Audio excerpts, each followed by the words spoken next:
great American Southwest. I bid you all good evening or good morning and welcome to Coast to Coast, AM PM, the first or last hour as the case may be. Yes, as promised, Richard Hoagland is here.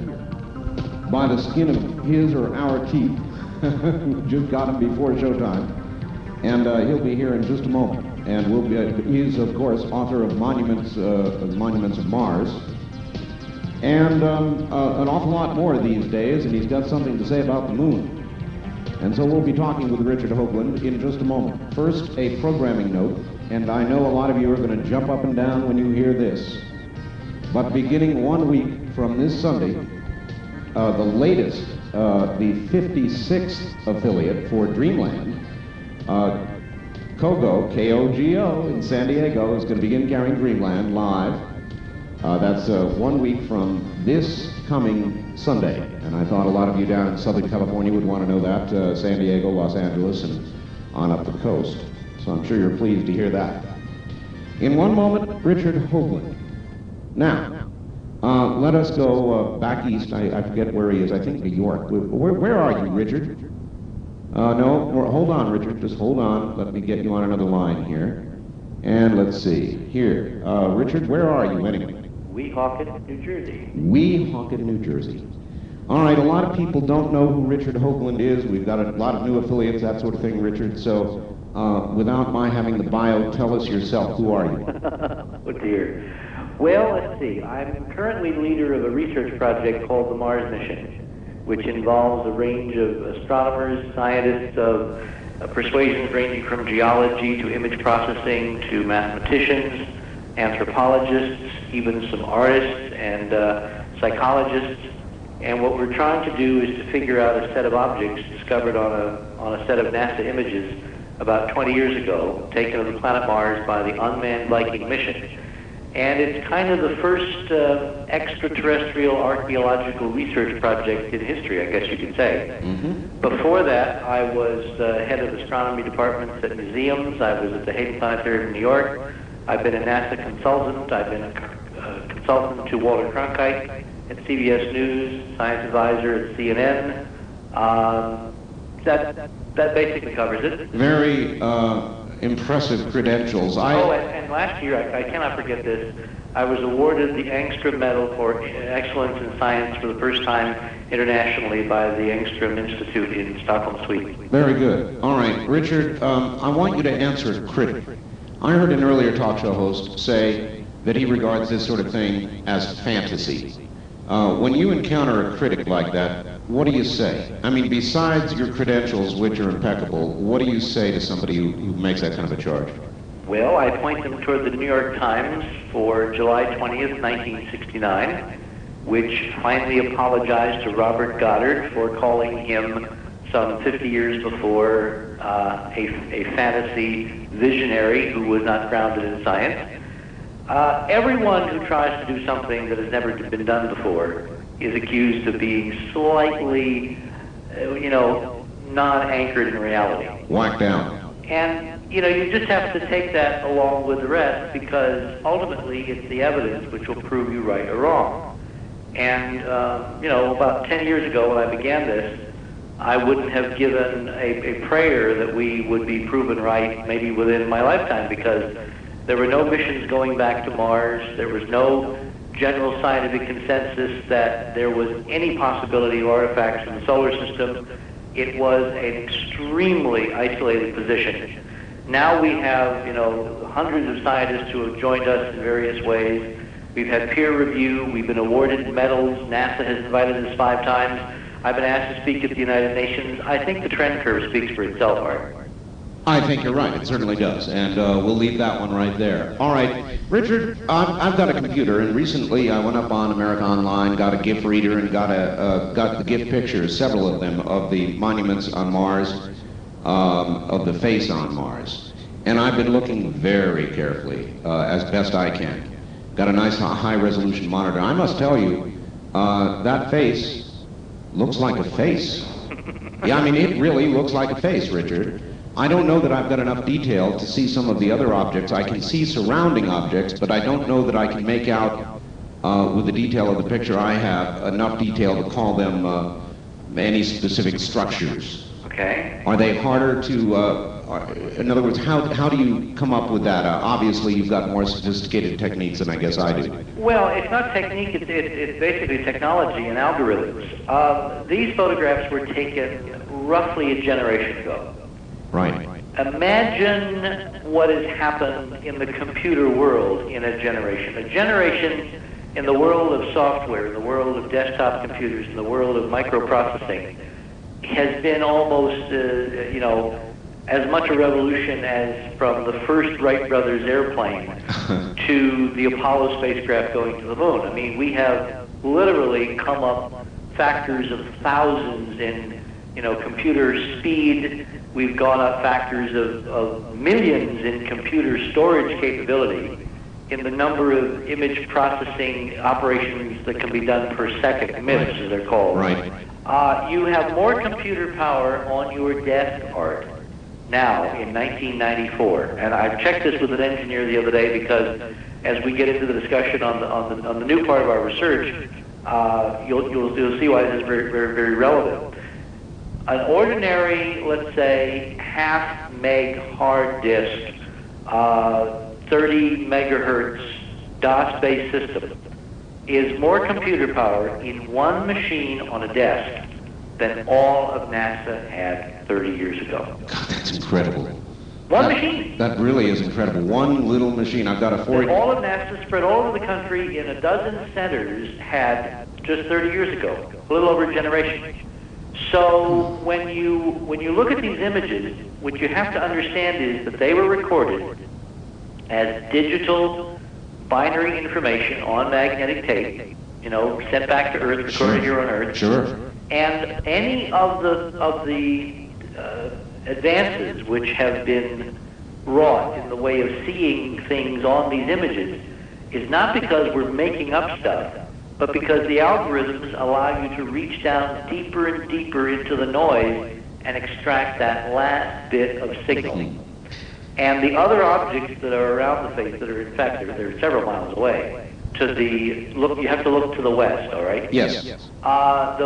Those geometric, angular-looking things that look very pyramidal, they will be brought out by a combination of noise suppression algorithms and things like sharpening, unsharp masking, a variety of techniques now that everyone has access to, that literally only a handful of the world's most sophisticated computer programmers could have done 30 years ago. The democratization of this technology, Art, is absolutely incredible. It's the beginning of the superhighway, and what you're looking at is only the beginning of that highway for you, so keep going. All right, well, my question is, without yet going into what is on the moon, how does the imaging quality of the photos we've received from the moon compare to what I'm seeing from Mars? Now let me see if I understand your In other words, we just took the pictures on the moon recently, and I'm asking about You mean Clementine? Clementine, yes. I'm asking about the imaging of those pictures versus the imaging we got from Mars. Okay, all right, we need to go into a little bit of various technology, all right? The images from Mars were acquired with what Brian O'Leary told me at breakfast the other morning was the most infernal idiocy ever turned to astronomy invented by man, and with the image Vidicon camera. He was the deputy team leader on Mariner 10 that went to Mercury and Venus, and he had a devil of a time with the technology. We were kind of comparing notes in Albuquerque the other morning when I was down there for a conference. Mm-hmm. The same kind of camera was flown during Viking to Mars. An image Vidicon is a little pencil, actually cigarette-sized vacuum tube, which writes an image on the front faceplate of the tube by means of an electrical current, a beam of electrons, and various magnetic fields. Or put another way, it's a TV camera. It's a very tiny, but it's a vacuum tube TV camera. Right. Now, the modern TV cameras that you have in your camcorders, Yes. and you have in your studio cameras, top of the line, and you have in your space missions, those are not Vidicons. Those are solid-state CCD, charge-coupled devices. They're chips. Right. Look, Ma, no moving parts, no vacuum tubes. Right. It's all done with chips. The chip camera is probably 1,000 to 10,000 times more sensitive. It is 100,000 times more linear, meaning the lightest and darkest things it can photograph and not overexpose or underexpose Right. is enormous compared to the... bottom line is, the modern technology is 1,000 times better than what was sent to Mars. Wow. That's the technology now. That's not counting the imaging algorithms and the sophisticated mathematical techniques of enhancing, shading, contrast, stretching, all those things that you do with images once they come home. Now, why is the technology important? Because you're only as good as your front end. You know, if you have a lousy radio, Art, I don't care how good a signal you're putting out. If the radio is bad, we're going to sound terrible tonight in somebody's living room, right? It's true, yes. Whereas if you have a $2,000 stereo receiver, it's almost as if we had moved in. That's right. That's exactly right. Well, that's the comparison. All right, well then here's the question. If we had today's technology, the technology available on Clementine, Yep. and it had been in roughly the same place taking the same photographs of Mars, would there be much of an argument about what we were seeing? I would have had a lot easier time. A lot easier time. No, you're absolutely right. Because the noise levels would have been lower, the number of pictures would have been vastly superior, the comparisons, we could have had color, we could have had stereo, we could have had multiple angles. Now, this problem would have been a non-problem. We would have known or not known within hours of those images coming back, provided, again, that the politics within NASA were honest, and that's a completely separate discussion. But technologically, no. If we'd had CCD imaging on Viking, the face on Mars would be a resolved mystery tonight. All right, I thought so. Now, this came to me in a fax from somebody at Cairo News, K-I-R-O, up in Seattle. It says, Russian and U.S. Mars mission planners are meeting in the Jet Propulsion Lab in Pasadena, according to Aviation Week, to better define U.S.-Russian participation in a proposed space exploration program to be called Mars Together. France, Germany, and Italy are also considering joining in the new 1998 unmanned mission to Mars. What do you know about that? Well, I know the Russians were supposed to launch this year. In fact, we were kind of hoping that they would get a look at Cydonia, that they may even land one of their mini rovers. And it was delayed. It's been delayed now 2 years to 1996. This is part of the ongoing discussion between NASA and the European space community. And of course, the Russians have now joined the European space community for plans after, 96. The next opportunity is 98. You get an opportunity to go to Mars roughly every 2 years. So this is part of, what we get to see in public. What really is driving this, I basically could speculate, but I have no direct knowledge. All right. In other words, I don't know whether there is some plan to investigate the Cydonia objects quietly together, or they don't even know they're there, or they're pretending they're not there. In other words, I cannot speculate. All right. Before we get to the moon again, I'm delaying this, I want a little bit of background on NASA. I mean, you worked for NASA, and now you're in contention with NASA. And why is that? I mean, you worked for the organization, and now you're turning around, in essence, and saying, gee, what a bunch of liars. Well, let me put that hopefully in a correct perspective. I was a NASA consultant. I was a NASA fan from the beginning. I mean, when I was at the museum in Springfield in 1964, I created a transcontinental project between the Museum of Science in Springfield and the Jet Propulsion Laboratory in Pasadena with an NBC affiliate named WTIC in Hartford, Connecticut. It was owned by the Travelers Insurance Company. We did an all-night program with everyone from Carl Sagan to Alan Hynek. We broadcast the program by laser as an experimental technology for communication, foreshadowing ultimately someday what would be occurring across the solar system, or between the moon and Earth, or Mars and Earth and all that. The program was nominated for a Peabody, and the occasion was the first flyby of the Mariner 4 spacecraft past Mars in July of 1965. So I cannot say that I was an antagonist in the beginning, but what I have become is a critic because the agency has drifted away from the charter. When you go back and look at how NASA was formed in 1958, as a unique government agency that was to be of service of, by, and for the people of the United States. If you read the charter, it says in one paragraph that there shall be all appropriate and widespread dissemination of the process and results of NASA's activities in the field of science and inquiry to the universe, et cetera, et cetera. And what we have found, and what has been documented not only by our own efforts, but by the efforts of people like Dr. Stan McDaniel, is that somehow NASA is not operating today in consonance with its charter. Now, most of the people in NASA, the 99.9%, who are, heroic, pioneering, who believe in the charter, they would be appalled if they had done their homework and found what we have found.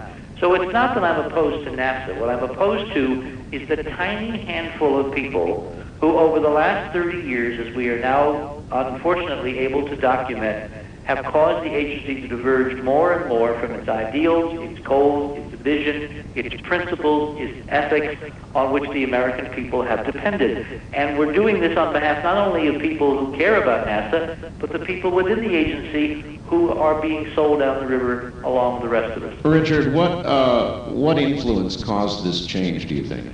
Fear. If you read a document called the Brookings Report, which we have unearthed now as part of our political activities, you find that literally as NASA was being created in 1958-59, there was a general effort by the agency to reach out to the scientific community and to gather experts from a variety of fields, anthropologists, economists, lawyers, politicians, industrialists, whatever, and to ask them, how do we do this, boys and girls? How do we create a space agency, and what should we do, and what would the impact be back on the American society? This study, which is available from federal archives all over the country, which was submitted by NASA to Congress in 1961, in April of 1961, by the then new Kennedy administration, turns out to have contained within it what I have now called the ticking time bomb, the kind of logical paradox. Because on the one hand, NASA charter called for it to be the most open, democratized agency in the history of the federal government, in the history of this republic. In this Brookings report, there is a section dealing with extraterrestrial intelligence, extraterrestrial life. And in that section, NASA received recommendations that if it ever found artifacts, and it was expected that it might find, as part of its unmanned space activities, robots like Viking, or lunar orbiter or surveyor or other missions out across the solar system, yes, it might find artifacts. And on page 215, this document predicts that.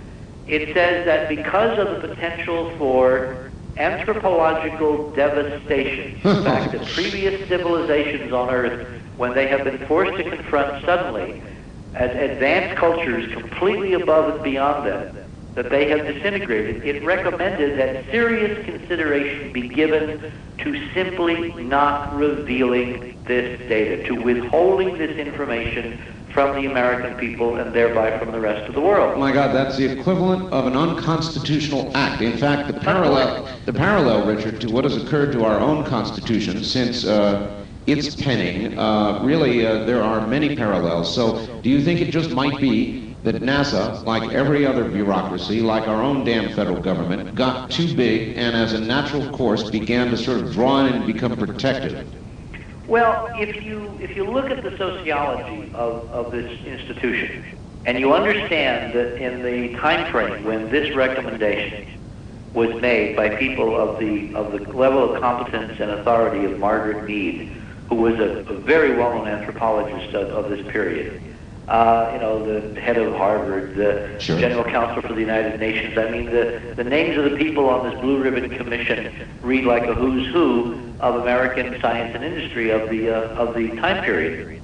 Coming out of the very paranoid McCarthy period, where we were afraid of our own shadow and everybody else's shadow, the idea that a bunch of very respected academics would basically say to NASA, look, if you find ETs, you could destroy civilization if you let it out, I think had a profound chilling effect on the scientists and the administrators and the engineers who have been running NASA for the last 30 years. What about the contention itself, Richard? Well, that's a separate issue, because remember, politics is mostly perception. Yes. Politics is the art of dealing reality, spinning reality, not reality itself. So regardless of whether you now look back in hindsight and say, oh, they were crazy to have thought that, the fact that, and I want to in a moment get into a couple of other governments that are in the same position kind of sociologically that we were 30 years ago, right, and that I've now dealt with. I've had representatives come and stay with us and talk to me about how they would respond to this kind of information,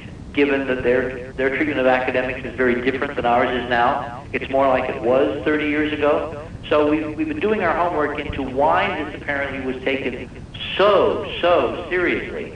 The upshot is that a lot of the people who created NASA, who commissioned this report from, remember, Brookings is one of the world's most prestigious think tanks. All right, very short on time. You got to understand that these were well-meaning men, and they were men. They were not women, because we're dealing with the 50s and 60s. And when they got this recommendation, I think, Art, that they felt they were doing a valiant public service in deciding that if they ever found the evidence, they would quietly put it in a drawer. Richard Hoagland, hold on. We'll come right back to you. This is Coast to Coast, AM, PM, the first hour. I'm Art Bell on the CBC radio network. Stay right there. My guest is Richard Hoagland, author of The Monuments of Mars. And it's fascinating stuff. We're about to get into questions about the moon, so stand by for that. Richard Hoagland, are you there? I am here. Good. Quick question. I know you've had it before. It came in by fax, Richard. Would you ask your guest if he has any knowledge about the use of Hubble to look at the face on Mars now that the telescope is operating properly?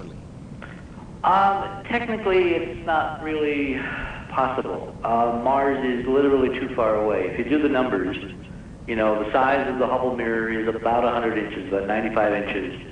You know, we're 50 million miles from Mars at this opposition. You do the standard numbers you find in any astronomy textbook, and what you find is that the face is about 1 pixel, 1 picture element across. You have got to go to Mars to get data.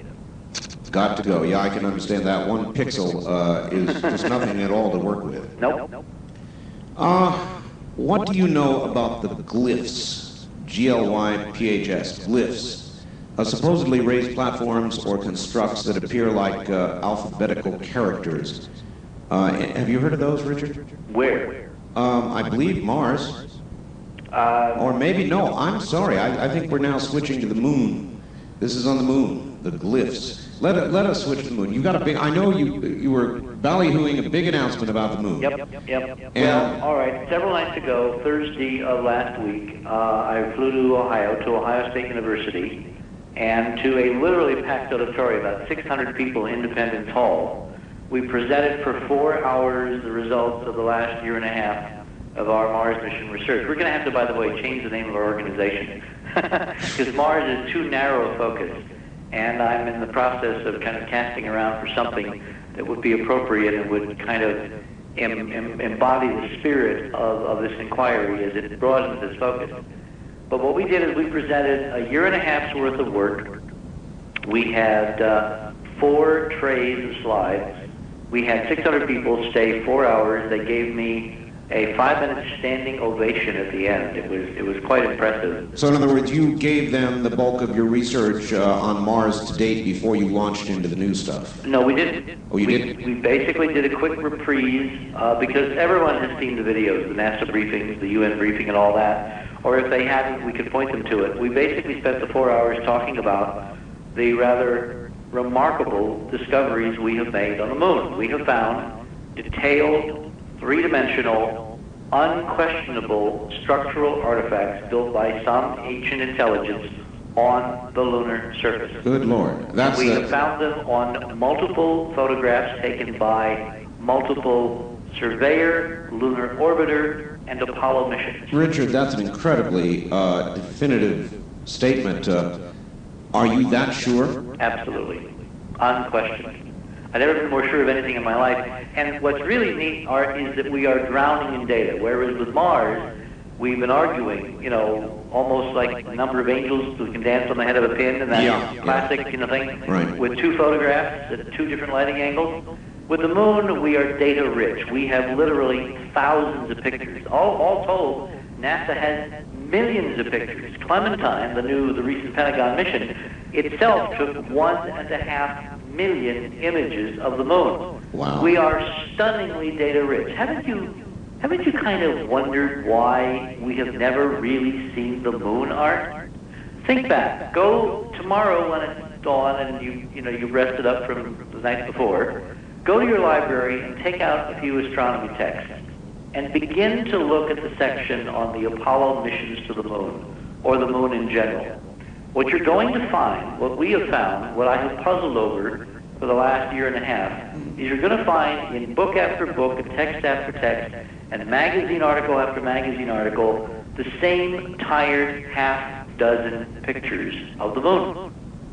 Millions of pictures, and all we have gotten really to look at in the last 25 years, since Neil Armstrong set foot on the moon in July of 1969, are basically the same 6 dumb images. I never thought about it, Richard. And you also have not seen any stunning 3-dimensional flyovers of the moon. That's for sure. JPL, the Jet Propulsion Laboratory, which is NASA's premier interplanetary, mission central, during the Voyager mission, it brought online, parallel processing machines and supercomputers and cranes and whatever. And during the Neptune flyby, it gave us, within hours practically, of the photographs from Voyager 2 of Triton, Neptune's large satellite. Right. It gave us a beautiful, incredible 3-dimensional flyover of Triton, this planet-sized moon orbiting Neptune at the edge of the solar system. Think back. Have you ever seen a 3D flyover of our own moon? No. Have you ever seen, camera hovering, flying, skimming just above the Sea of Tranquility, darting across Copernicus, making a right turn at Archimedes, going through the Alpine Valley, shooting down over the rim of Tycho? No. Nothing. No, you're right. I see them only. I see them only of Earth, Richard. They will show the technology and how it's done on Earth and so on and so on, but never the moon. Mars, you see the volcanoes. We have recreated our own version with Cydonia and Dr. Carlotto and the imaging technologies at TASS, the Analytic Sciences Corporation in Reading, when Mark worked there. But think back, we had 3 extraordinary mapping cameras on Apollos 15, 16, and 17. These were 24-inch aerial reconnaissance cameras used by the military, to photograph the heck out of Cuba and pinpoint the missile silos, loaded with the best high-resolution aerial film that American technology could provide. They mapped stunning orbit after orbit after orbit after orbit of the moon. And have you seen one frame that of you those mentioned? photographs? Now that you mention it, no. So where is all this stuff? Well, they dare not show it to you because it contains evidence, stunning evidence of artificial structures that they, and we'll get to who they might be, have not wanted you to see for 30 years. Brookings has been in full force, and we have been living a lie, Art. And that's what I showed the crowd at Ohio State University, and that's why they gave me a standing ovation, because we've finally broken the lie. Richard, the moon is not 1 pixel from Earth. Nope. It's a lot closer. Optical telescopes can and do all the time. You are going to love this. I guess I will. One of our Mars mission members, and I'm going to name names and frame numbers tonight so people can begin to begin the crucial verification process. Good, right? good. We also had a professional TV crew at Ohio State. We filmed the entire 4 hours. We are in the process of editing the 4 hours. We are hoping to have an online video available so everyone can see these images on their VCR within a matter of weeks, hopefully next 2 or 3 weeks. When will computer images be available? Good question. I have not been able to get the data into the hands of our computer people yet, simply because I had to get the stereo, and getting this silently, quietly out of NASA has been like pulling teeth on a mountain lion. While the lion is asleep, But you don't want to wake up the lion. No. So you did do it, though. We did do it, and that's why we're delaying. If we didn't want to include that, we could probably have this thing ready in a week or so. Okay. But I want to wait about 2 or 3 weeks so that Carlotta can take the stereo, the three-dimensional, 2 different missions, 5 different geometries, 3 different lightings that we've got of some of these objects, and literally create the 3D so that you will fly around the several thousand-foot high crystalline skyscrapers we have found standing on the moon. How high, Richard? Several thousand feet. Several thousand feet. And we have them on photographs from 2 different archives, 3 different technologies, you know, what is it now? 3 different missions, okay? I have to keep track of the numbers here. Yeah. There is no doubt. The geologists of our team, most of whom had not seen what I have been working on, because I've been holding it very close to the vest, some of them were able to assemble at Ohio State on Thursday night. They were absolutely blown away. They were boggled because they know that this is not what the geology of the moon should look like. It just doesn't look like that, boys and girls. And the amazing thing to me, more so than the artifacts, is how they've kept the secret. And that to me is going to be the most amazing puzzle of all this, because I can't imagine that we're the first to have seen this. I do know that our technology is a lot better on one desk than all of NASA had when these photographs were taken. But I also have now been seeing clues in the Lunar Science Conference papers, in the proceedings of the scientists get together every year in Houston, where they gather and present papers on the lunar studies, the rocks, and the photographs, and all that. I see lots and lots of clues that other scientists have seen some of this before and didn't know what they were seeing.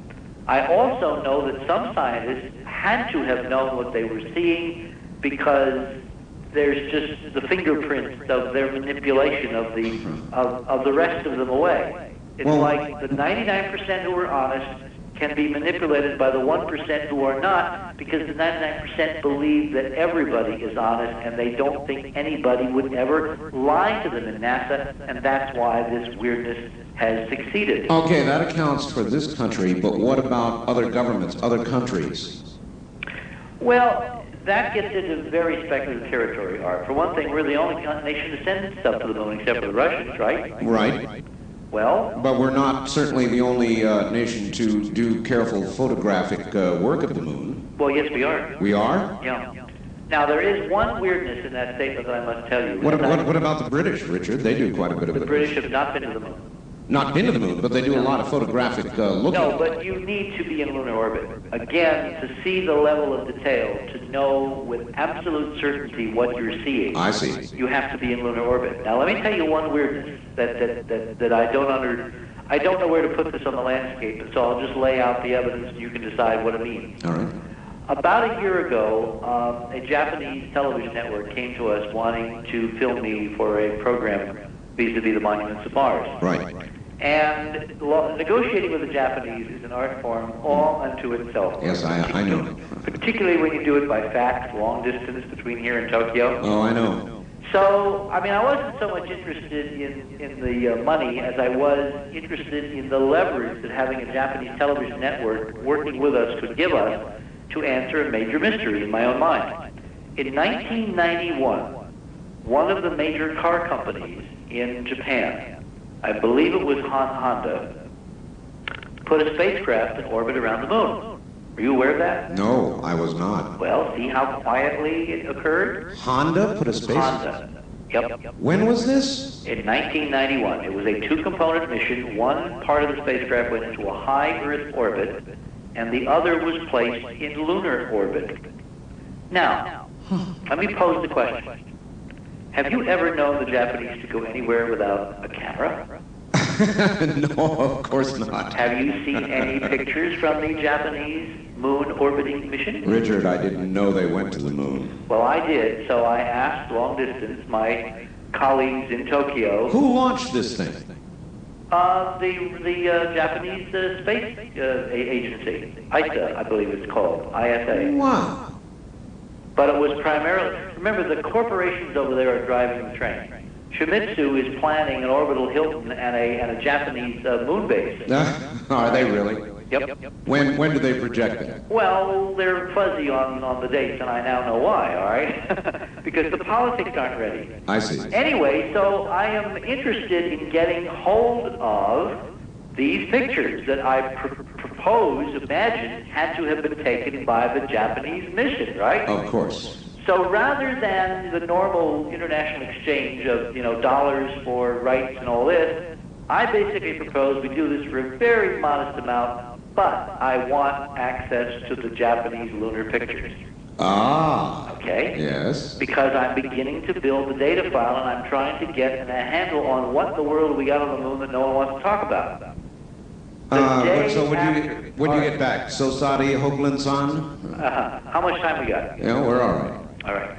The day after I sent the fax. Remember, when you're dealing with fax between the U.S. and Tokyo, you're dealing into tomorrow. Yes. Crossing the international date line, so it's already tomorrow over there. That's correct, yes. So the fax machine rings at very weird hours when you're trying to do this. Right. Literally within hours of my sending this fax, where that was the condition for my going ahead with this arrangement, Yes. my contact sent me a copy of the Tokyo Times back by fax.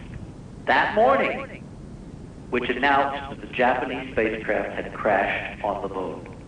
Oh, my. Within hours. And further, it stated that it only took 2 pictures, neither of which was usable. Yeah, right. Incredible. I hate to say, Art, but I think the fix is in. The international fix. Exactly. We have one world. One world, one space agency. Yeah.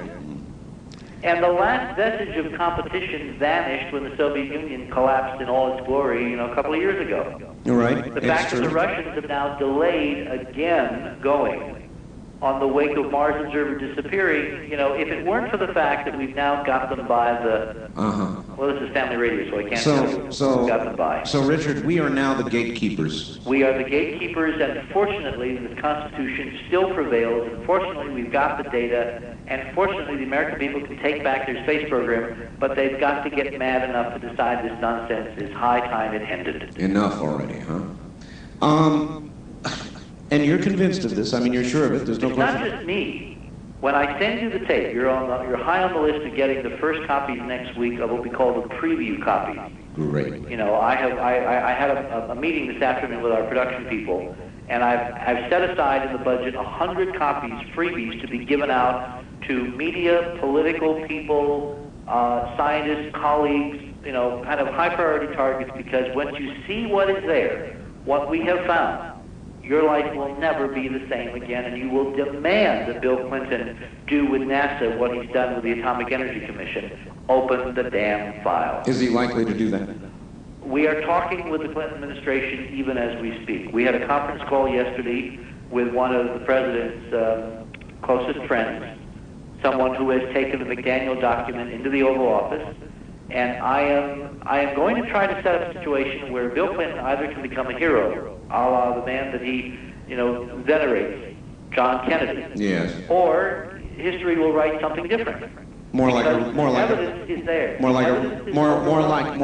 Richard Nixon. There are 2 ways you can write history. You can either lead or you can follow. In this case, leadership is demanded. The positive benefits, Brookings, aside, the positive benefits of leveling with the American people, presenting clearly and concisely what we've got and now what we can do with it, the extraordinary opportunities and the benefits to the economy, to the global political situation, to domestic, peace and tranquility, all of the positive things that can happen by being honest on this issue, by going forward with the research and the development and making use of this knowledge for the benefit of all mankind, so far outweigh the fears of a few timid bureaucrats who have been huddling, quivering, shivering under the covers for 30 years because Margaret Mead said we would destroy civilization if you tell us. That will not happen. This is the Star Trek generation. Art, we have been raised on going where no one has gone before, and I frankly think it's high time that we all grew up and we went ahead and made known what a few have known and have seen while the rest of us wondered. Richard, maybe we're ready, but what about the rest of the world? We are not alone. In other words, we've come a long way, you're right, with the Star Trek generation, but I'm not sure they are in Argentina or in Britain or in Australia, or in Japan, or in a lot of other places. What about the rest of the world? Well, look, you know, we lived on this planet from the 50s to a couple years ago, where children in every culture, every race, every creed, every color, every country went to bed at night, and if they had access to any kind of media, at some level, as they went to bed, they thought, maybe I won't wake up in the morning because there will be a nuclear holocaust. That's true. A global nuclear war. That's right. And this planet survived that insanity. Nothing else could possibly compare to suicide by our own hand, the idiocy of the military-industrial complex run amok. I think that this is where leadership has to assert itself. The positive benefits, culturally, scientifically, technically, and economically, of pursuing this high frontier now, of verifying what's there, of exploring what's there, of returning the extraordinary knowledge of what's there. When we get into the details of what is there, you'll see why we desperately need this knowledge back on Earth to help us save the Earth. What makes you think they don't already have it? What makes you think they have not already explored it? If they've done all this, the rest of this stuff in secret, why would you imagine they'd have as much knowledge as you may have and it would not have acted on it? But it has not been applied. And it's the application to society as a whole, the Baconian tradition of science art, where we have fallen woefully short. Remember the mandate of NASA. NASA's charter was to explore space and to create the technologies and the knowledge base to apply that wisdom and knowledge for the benefit of all mankind. There has been a woeful gap between that vision and what in fact has taken place. So maybe the science has been done by somebody, but it has not been applied to the benefits of society on this planet, and that's what has to happen now. We have to reinvent the Earth using this knowledge which someone has been sitting on for over 30 years. What if the answer, though, Richard, is so awful, something that would, for example, deny or the existence of God, or cause people to believe that what they've always thought, their deepest faiths, are shattered? I have to tell you, Richard, if I were a government guy and I had that information, I'd sit long and hard before I released it. Well, we've sat long and hard. Isn't a generation enough? Is the information that, do you think it may be that shattering? I think it could be that important. I mean, we're living on borrowed time. If you look around the planet, you can see that environmentally, technologically, we're living on borrowed time. There is everything from, you know, the fossil fuel problem of greenhouse warming to, you know, increasing numbers of toxins. The Superfund is woefully inadequate to handle the toxic waste problem. You know, people are dying of starvation because there's more mouths to feed every year, and the technological curve to feed them is not keeping pace. Things are going to get horrible anyway. That's true. We must do something different. I agree with you, Richard. Richard. The human condition. All right, I want you to relax for a few minutes. I'm going to take care of some business, do news at the top of the hour, and we'll come back and talk about the detail of what's up there. Richard Hoagland, stand by. Stay right where you are. We'll get back to Richard Hoagland. This is some pretty good stuff.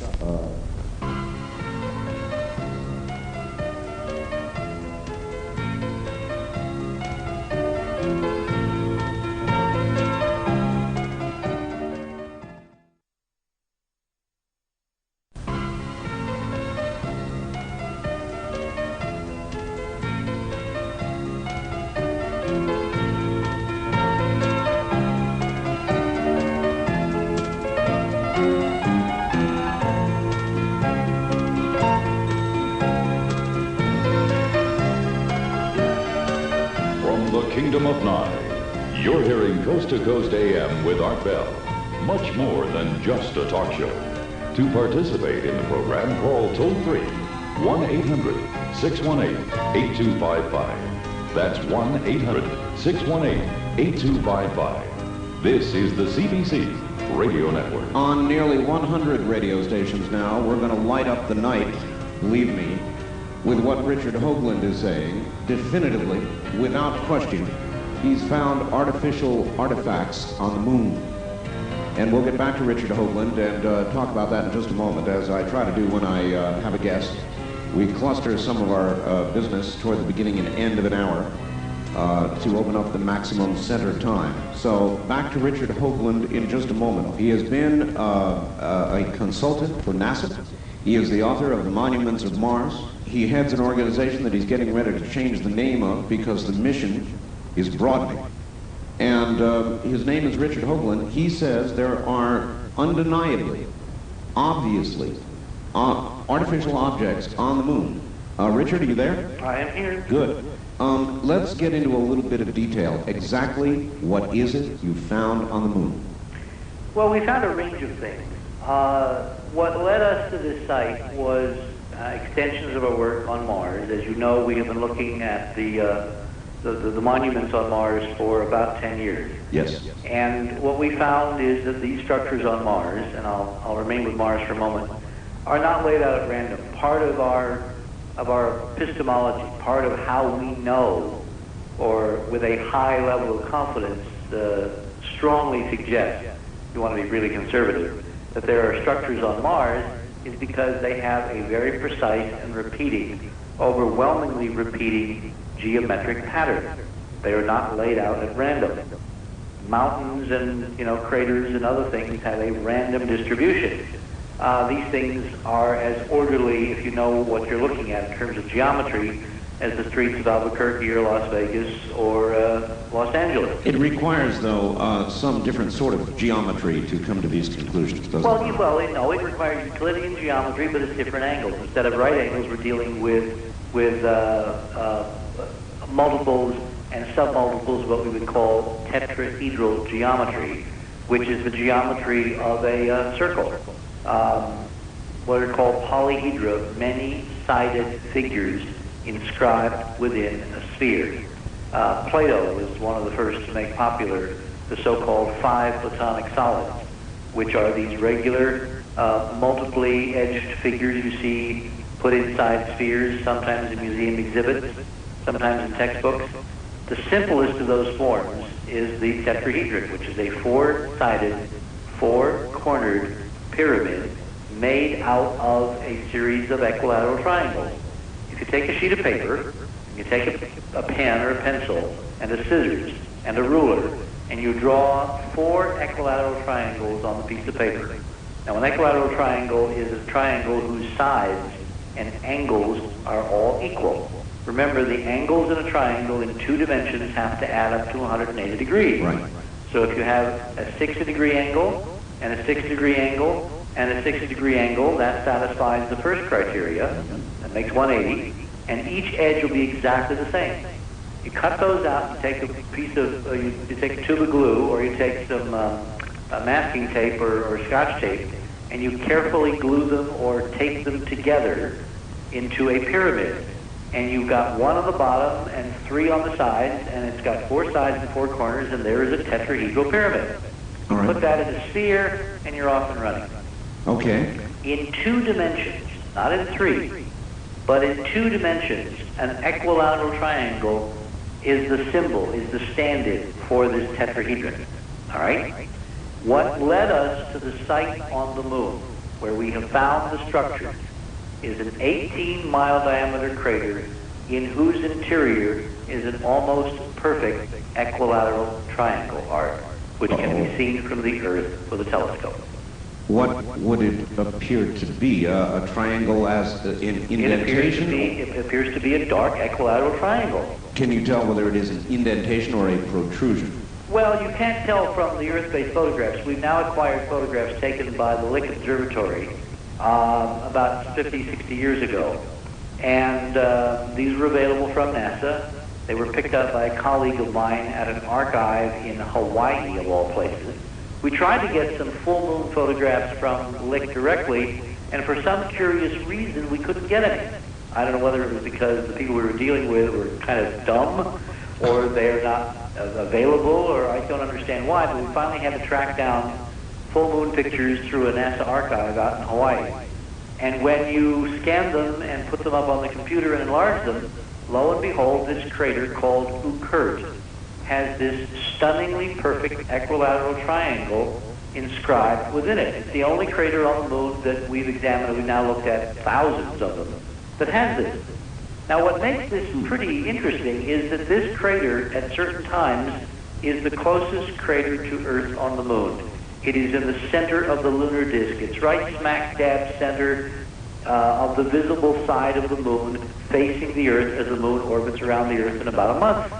It's the place where, if you were putting something for intelligence on Earth to see when it developed telescopes, Art, That's where you'd put it? that's where you'd put it. So, of course, this is kind of interesting. Now, when we did the computer processing, what you can do in the computer is you can measure very carefully light values. If you've been looking at your GIF images, Yes. you know you can call up what's called a histogram. Yes, absolutely. And you can actually measure on a scale of 1 to 256, the Right. grayscale, That's correct. the bright and dark pixels. Right. Well, on the rim of the crater, we can look at the brightness of the rim in various parts. If you think of a crater as a circle, as a clock, Right. and you have the clock at, let's say, midnight with the hands directly up, Right. 3 o'clock would be with the hands at right angles, 6 o'clock would be with the hands opposite, and so on and so forth. Think of a clock face, all right? Okay. The equilateral triangle in Occult is basically midnight to 4 to 7, and back to midnight. Huh. That's the edge. It's straight up and down. Now, on the rim, around the crater, there are 3 bright sections, which are at 2, 10, and 6. So it forms another equilateral triangle if you connect the edges outside of the interior equilateral triangle. Right. Precisely, yes. Like a double inscribed equilateral triangle, which of course is the two-dimensional equivalent of the double inscribed tetrahedron we have decoded through the monuments of Mars, if you looked at my UN tape 1,400 times, as some people in fact have. Yes. You see why we got intrigued? Of course. So, you know, as Indiana Jones said in The Last Crusade, X does not mark the spot. It turns out to be an equilateral triangle. So we began pulling out of the files, or trying to pull out of the files through various sources and contacts, mission photography from the U.S. space program going back 30-plus years around this site, smack dab in the center of the moon. And there are 3 sets of missions that obviously we wanted to look at. Right. How do you go about that, by the way? I mean, you call up NASA and say, look, I'd like... No. Not if you're heading the Mars mission, you don't. I see. Because the first thing that I thought would happen is there would be a wholesale fire if they knew I was looking at negatives for a particular part of the moon. I don't want to sound a little paranoid, but, you know, with the weirdness that has been documented by McDaniel and others now over the Mars data, I wanted to play this real cool. So the advantage of having a membership organization is you can have John Q. Public write very nice letters to the National Archives, which NASA has set up, and they can order photographs and negatives and things, and they never know that it is going to the research until it is too late. So you basically were hoping they were hiding this in plain sight. The purloined letter. Yeah. We had some indication, and in fact, this is what was going on. And let me tell you one piece of evidence. I was able to get hold of a catalog from the Apollo 10 missions, published in 1971. Apollo 10 was the precursor to the lunar landing. It literally was a year ago, 25 years ago, a couple weeks ago. Right. May 25th, 1969 was the successful orbiting of Apollo 10. And of course, I vividly remember it because that was my, I was involved at CBS. I was science advisor to Walter Cronkite. You know, young kid at 23, the power of being advisor to the most powerful television network in the world. Yes. You can imagine how you felt at that time. Well, I felt that way. So I remember vividly where I was, what I was doing, what we were all doing during this mission. Little did I imagine, Art, that a quarter of a century later I'd be looking at photographs acquired by that mission and finding stunning stuff that A, proves that there's somebody else out there, and B, that our government has not leveled with us for a quarter of a century. I would never have imagined, ever, that I would be in that position, but that's where we are. So anyway, I got this catalog from one of our Mars mission members, and in going through it, I noticed something peculiar from Apollo 10. In these catalogs that have been published on every mission, going back now to Apollo 8, what NASA has done in consonance with the charter is to publish voluminous amounts of data. You know, it's almost like one of those old Johnny Carson routines. Everything you ever wanted to know about an Apollo mission is contained within these covers. Yes. And, you know, you've got data on the Zeiss lenses, you've got data on the film types, you have data on the electric rewind, on the transmission. I mean, everything any photographer would ever want to know is in these manuals. So much information. What? So much information. Oh, yeah, you're drowning in data. Yeah. But this is good. You know, data's good.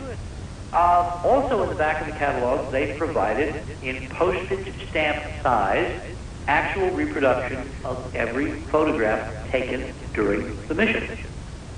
This is the still. These were the Hasselblad stills. Right. The film cameras, the sequence cameras are not available because remember when this technology was used, we were limited to film. Now, of course, you could have video previews of what the film cameras recorded. You could simply order the video cassette of, you know, X orbit and that kind of thing. Right. Anyway, in the back of this catalog, Apollo 10, published in 1971. Mission took place in 69, catalog published in 71.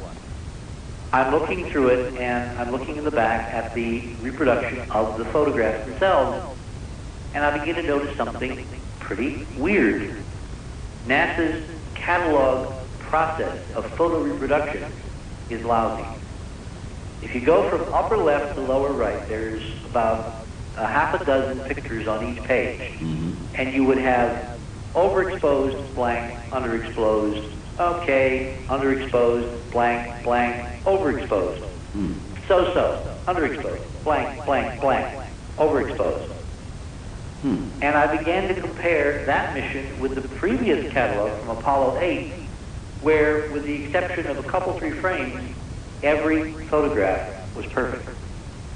Then I got an Apollo 12 catalog, which contained the data from the rendezvous and landing near the Surveyor 3 spacecraft by Alan Bean in the Sea of Storms. Yes. In November of 69, Yes. the second lunar landing mission. I recall. And there were 50-some, 60-some pictures reproduced in that catalog, and those were all perfect. Hmm. And I began to say, this is kind of weird.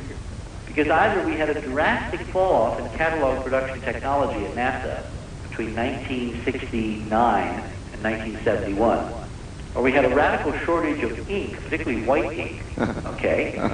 Or maybe there's something more interesting because the photographs that were blank were of Kurt. Uh-huh. Anyway, the bottom line is we can prove that someone has faked the data. Someone has altered the data. So if you were a geologist in Dubuque at the university and you were ordering from a NASA catalog photographs from the National Archives, yes, would you pay hundreds of dollars for a blank frame? No, I wouldn't. Well, when you see the video, I will show you the blank frame. I will take you through the catalogs and show you side-by-side comparisons. And then I come up on the actual picture, which number is AS10-32-4822. And then I turn on the picture, and it's absolutely stunning. There's nothing wrong with it, except there are things on the picture that NASA never got around to telling us about. Telling us about, calling our attention to. Yeah. Well, Now, the even more interesting thing is we began to go through this process in depth, and I began to order the same frames from Houston and from other archives. sure. Guess what? Things change. There are several 4822s, Oh my. and some of them have things on them that others don't, and some of them have brilliant specular reflections caused by planar surfaces that are literally a mile square. A mile A square. mile square. Rough calculation. Have you ever flown past New York or Los Angeles at sunset, or any major city? Yes. And you've seen the brilliant reflections of the skyscrapers and all those glass buildings now with parallel, windows that form mirrors at sunset at the right angle? Absolutely. L.A. Law had some beautiful aerials during some of the latter years of their series, where they had helicopter shots going between the skyscrapers in downtown L.A., and you get wondrous light reflections. Correct. We are seeing light reflections from the skyscrapers on the moon, Art. You just call them skyscrapers. Well, what would you call something that sticks several thousand feet tall and is rectangular and has windows and reflects the sunlight? Excuse me, wait a minute. Windows? Windows. Windows. Windows. How do you discern windows? By their geometric shape? Richard, these are on the dark side? No, these are on the front. These are on the front of the moon? Yeah. See, we've been living, Art, with the illusion of openness. We have been conned. How much more plain? And remember, this has now been vetted by geologists. It's been seen by 600 people. It's soon going to be seen by, a lot of people. I'm going to be going to Los Angeles this weekend and presenting the data at a UFO conference there. You know that I never do UFO conferences. I know that, yes. I'm doing this because this data has got to get out. And I'm going to be seeing some Hollywood people, producers, media types, and I'm just using the opportunity en route to another conference in Hawaii to show people in various parts of the country what their government has taken from them and not let them see for 30 years. Richard, what about the networks? I mean, right now, what about the networks? Which networks? Well, who cares? This is a gigantic story. CNN? We're working on it. ABC, CBS? Yes. No. So forth. Have you spoken to Remember, anybody? the moon is not going away. The moon is not going away, it's true. I have been very careful to prepare an airtight case. Think of Perry Mason. I get one shot here, and it's got to be airtight. That's true. Well, this is airtight. And I debuted it at Ohio State University. The reason we picked Ohio State is that the invitation came up, kind of at the right time. It's ironic that it's Ohio State because they have a radio astronomer named Frank Krause, who was a rebel in his day and who built, with great opposition, a kind of amateur radio telescope, which was one of the first to be used for SETI, for the search for extraterrestrial intelligence. Yes. And it felt to me kind of appropriate to stand on the stage at Ohio State and debut, photographic evidence, incontrovertible evidence that there is something on the moon that does not belong, built by someone a long time ago, and this government did not tell the citizens who paid for the pictures and the trip. I can't imagine that this government, having that information, would not, if necessary, conduct a secret trip to the moon and go and visit this edifice, whatever it is. Well, that I presume as we move through this process. Remember, this is the beginning of the space program all over again. Yes. We'll find out. Let me tell you how we're going to find out.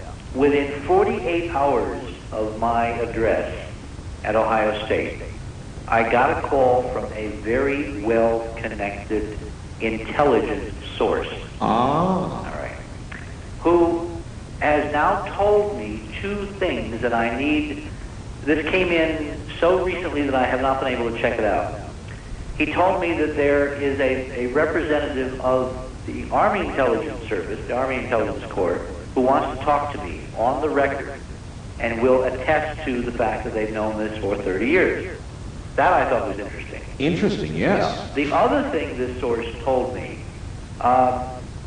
was that there was a recent briefing in England of a group using current Clementine data from the recently completed Pentagon mission to the moon. Short on time, yes. Which shows the same kind of structures in another place that we have found around Kirk.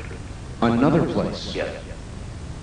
Now, obviously, there's a lot of work for us to do, both at the level of science and maybe more important, the level of politics and intelligence. But the dam is about to burst. Art, you are witnessing the beginning of the new era because you can't hide the moon. All right, Richard, hold it right there. Thank you. That's a good place to hold it, as a matter of fact. Well, if this doesn't keep you riveted, check your pulse. You're probably not really here.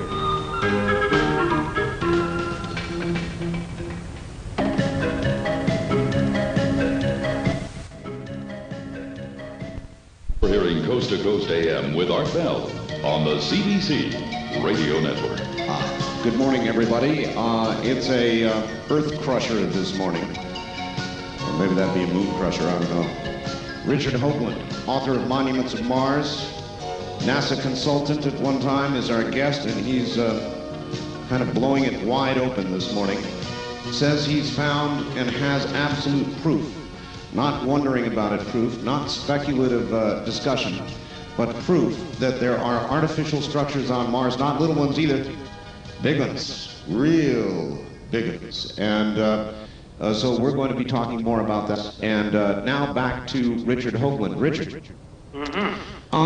Richard, if, you know, this radio program's going to a lot of the country. And if, as a result of this radio program, somebody at one of the big networks or one of the major newspapers around the country would like to contact you, verify your information, and get themselves the story of the century, would you be up for that, or are you going to follow? We are ready. You're ready. We are ready. No, I mean, we would not have done this at Ohio State on Thursday night if we weren't ready. And the only hang-up is that I want to get this into the hands of ordinary folks in a way that they can really walk through. If you present these photographs just as photographs, some people will instantly recognize how extraordinary and anomalous they are. But we live in a culture where there is, either by accident or design, almost what I call educational dysfunction. Yes. People don't understand process anymore. They don't understand how the lunar environment is so radically different than the Earth that what we're seeing, things sticking up, you know, a mile or two into the sky, Yes. cannot possibly exist. That glass, cubical, geometric structures reflecting sunlight as the spacecraft goes by cannot exist naturally in the lunar environment. So what I did at Ohio State is I basically gave everyone a step-by-step instructional program in how to view the moon, starting at square one. And I took them through the processes, the geology, the environment, the comparison with Earth, the fact that you don't have water, you don't have air, you don't have clouds, you don't have geology as we know it. It's a very simple, stochastic, erosional environment where nothing but a meteoric bombardment beats down everything, bashes, smashes, destroys. So you basically have rounded terrain eventually with lots and lots of rounded craters. Sure. The things we're seeing set against that terrain are so stunning that if you're a geologist, you literally leap out of your seat, as I had two guys do at Ohio State the other night, Jim Arjavik and Dr. Bruce Cornett. Dr. Cornett, who is a former geologist with the Lamont Doherty Observatory here in New York at Columbia University, has written a paper, a technical review of our data, and it has been published on the internet. Oh? So all you have to do is do a search under Cornett. How has your data been received in this document? Well, excellently. I mean, Cornett basically affirms everything we think we've got. And that was up until, what, 3 or 4 weeks ago. And he had not seen the data, recently up until the other night. So I had several new things that we had been working on to surprise him. And surprise him we did. But what he has done is to provide this independent critique with the frame numbers, and it's very important that we get people the frame numbers so they now can begin to order them from Houston, from the National Space Science Center, the National Space Science Data Center outside Washington, from the other NASA archives. And maybe more important is they begin to look to their own files and their own, collectibles that they've squirreled away over the years. Sure. A lot of the good information that we got early on in this investigation came from private individuals who basically were amateur astronomers and space program aficionados who just kept everything, thank God. You see, in the beginning, Art, the system was honest, and NASA gave away thousands upon thousands of pictures. I recall, yes. The way we're going to keep this honest is that since we've now identified some of those hidden material, we will compare what NASA has in the archive now with what they gave us and with what people have been retaining in private reserves and private archives. If all the data sets don't match, if 4822 from Apollo 10, AS1032-4822, isn't the same in every single representation, you got them. And you are putting together a videotape that you might call Moon the Big Lie. Well, no, I'm going to call it the Moon-Mars Connection. The Moon-Mars Connection? Yep, because there is a connection. We were led to this site by decoding the monuments of Mars. What do you think these things are, Richard? Well, they're structures. What we're looking at are remnants. Let me tell you the major discovery I think we've made here. We have found the remnants of two huge domes, doming in two mare on the moon. One is Mare Crisium, which is in the upper right-hand corner of the moon. Go to an astronomy textbook and look at Mare Crisium, and one of the first things you'll notice is it has a hexagonal configuration. That is not an accident. That is a reflection of the artificial glass multi-layered dome that we have now found arching over Chrysium. Photographed and commented upon, we found in Apollo transcripts by the astronauts themselves. And they didn't know what they were seeing, Art. I wonder, Richard, by what deduction you conclude these are artifacts and not presently used structures? Oh, because they're incredibly ancient and eroded. They have been bashed to hell by hundreds of millions of years of meteorite bombardment if the calibration curves that we get from other space science input is accurate. This is very, very, very, very ancient stuff. Very old stuff. Very old stuff. This is so awesomely old that I can tell you what happened now.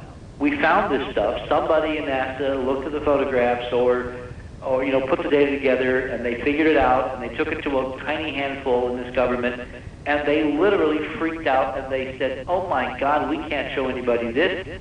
And they hid it from the rest of NASA and the rest of us, and they've been terrified that someone would find out for 30 plus years. Richard, I want to run something by you. This last Sunday on Dreamland, I had a physicist on who is of the opinion that that we have had a number of polar changes, polar shifts, and that there have been previous civilizations that are not necessarily, in other words, that our current ETs, if they exist, are not really from any place else, but in fact from previous civilizations where humanity has risen to some level or another of technology and then been smashed down, much like the dinosaurs, by polar shifts. Who's the physicist? I'm sorry, I'll come up with his name, R.W. Whitfield. And where is he from? What has he published that one could refer to? He's published a book called The Force. Okay. All right, and you can refer to that. But okay, next week, 2 weeks from now, I am coming to your part of the country. I'm coming to Arizona, and I'm going to get together with some Hopi elders because our calculations, in terms of the hyperdimensional physics, looking backward now at the history of the Earth, right, indicate that, in fact, this is quite possible. And I believe that the four worlds of the Hopi reflect the idea of four previous epochs where civilization rose to a remarkable height and then something happened. There you go, Richard. See, catastrophe. He mentioned the Hopi. Okay, well, I for some reason they're going to sit down and talk to me. They have seen the UN briefing. They have seen the tape, and it apparently is now time for us to have the conversation. The reason that this is good timing is because I believe that if one is concerned that this could happen again, in this physics there are things we can do. We are not powerless to do something about this, as awesome as that may sound. And part of the secret, part of the reason why we've got to get to the moon is to find out the knowledge and expertise which I think must exist there in some archives, plural, that is at a level below the level of meteorite bombardment and devastation we see, because from other indications I think that things probably go down as deep in the moon as they extend above it in terms of the photographs that we've been analyzing. One of the reasons I brought that up, or set that up, Richard, is because... Yeah, why did you set that up? I set that up. I set that up because if we're looking for motivations to keep something secret, if the answer is that we're going to get wiped out, there's going to be a polar shift, and according to this physicist, that would produce 800-mile-an-hour winds, it would literally bury this civilization, just about any traces of this civilization, the earth changes that would occur and so forth, would devastate it. He says there are prior civilizations, and they are literally buried, down very far. I don't quite understand the connection with the moon. Well, the connection is that some prior civilization may have constructed the things that you're seeing on the moon. Okay. And that, in fact, as you follow the logic, the question is, what happened to that civilization? Okay. It then becomes apparent that, another polar shift is coming, and that's it's not good news.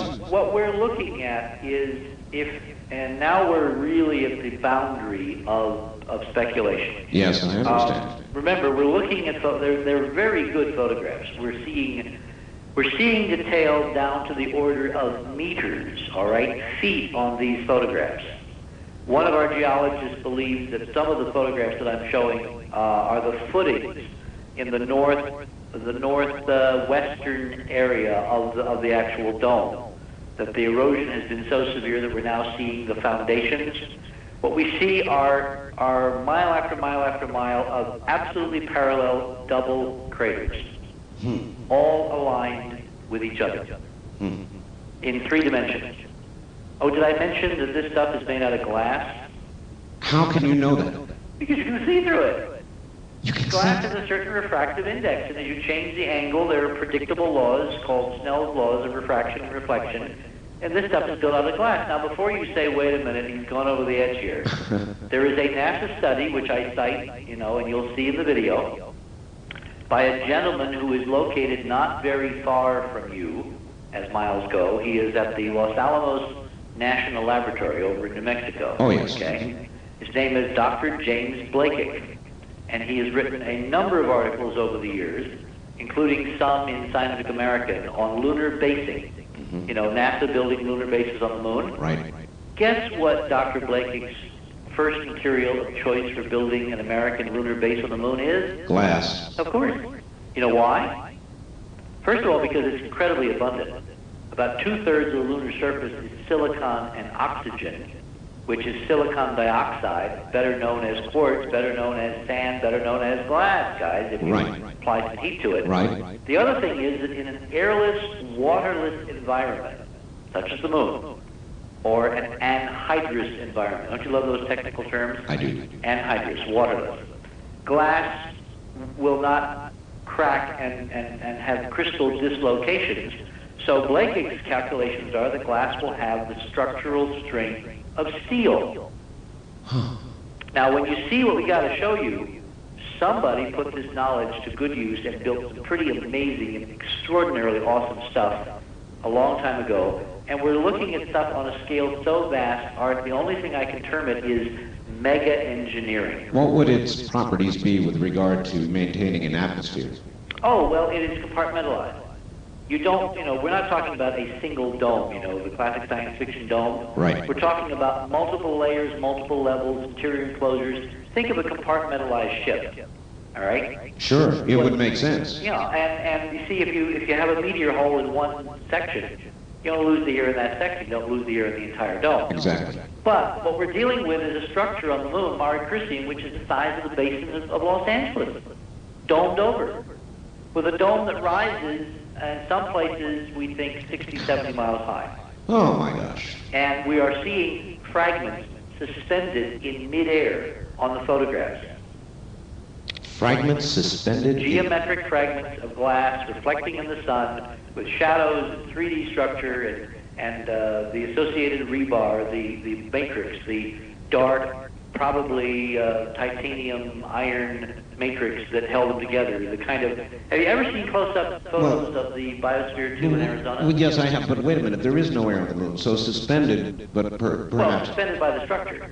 So we're doing I see, all right. framework. Oh, I've got you, all right. Yeah. And you're looking at parts of it, because most of it's been destroyed. I mean, we're looking at something that's so incredibly ancient. And I know to people tuning in, this sounds like we're talking about a science fiction novel. No, we're talking about photographs taken by the astronauts of structures that they didn't get around to telling you about. And we debuted them last Thursday night at Ohio State University.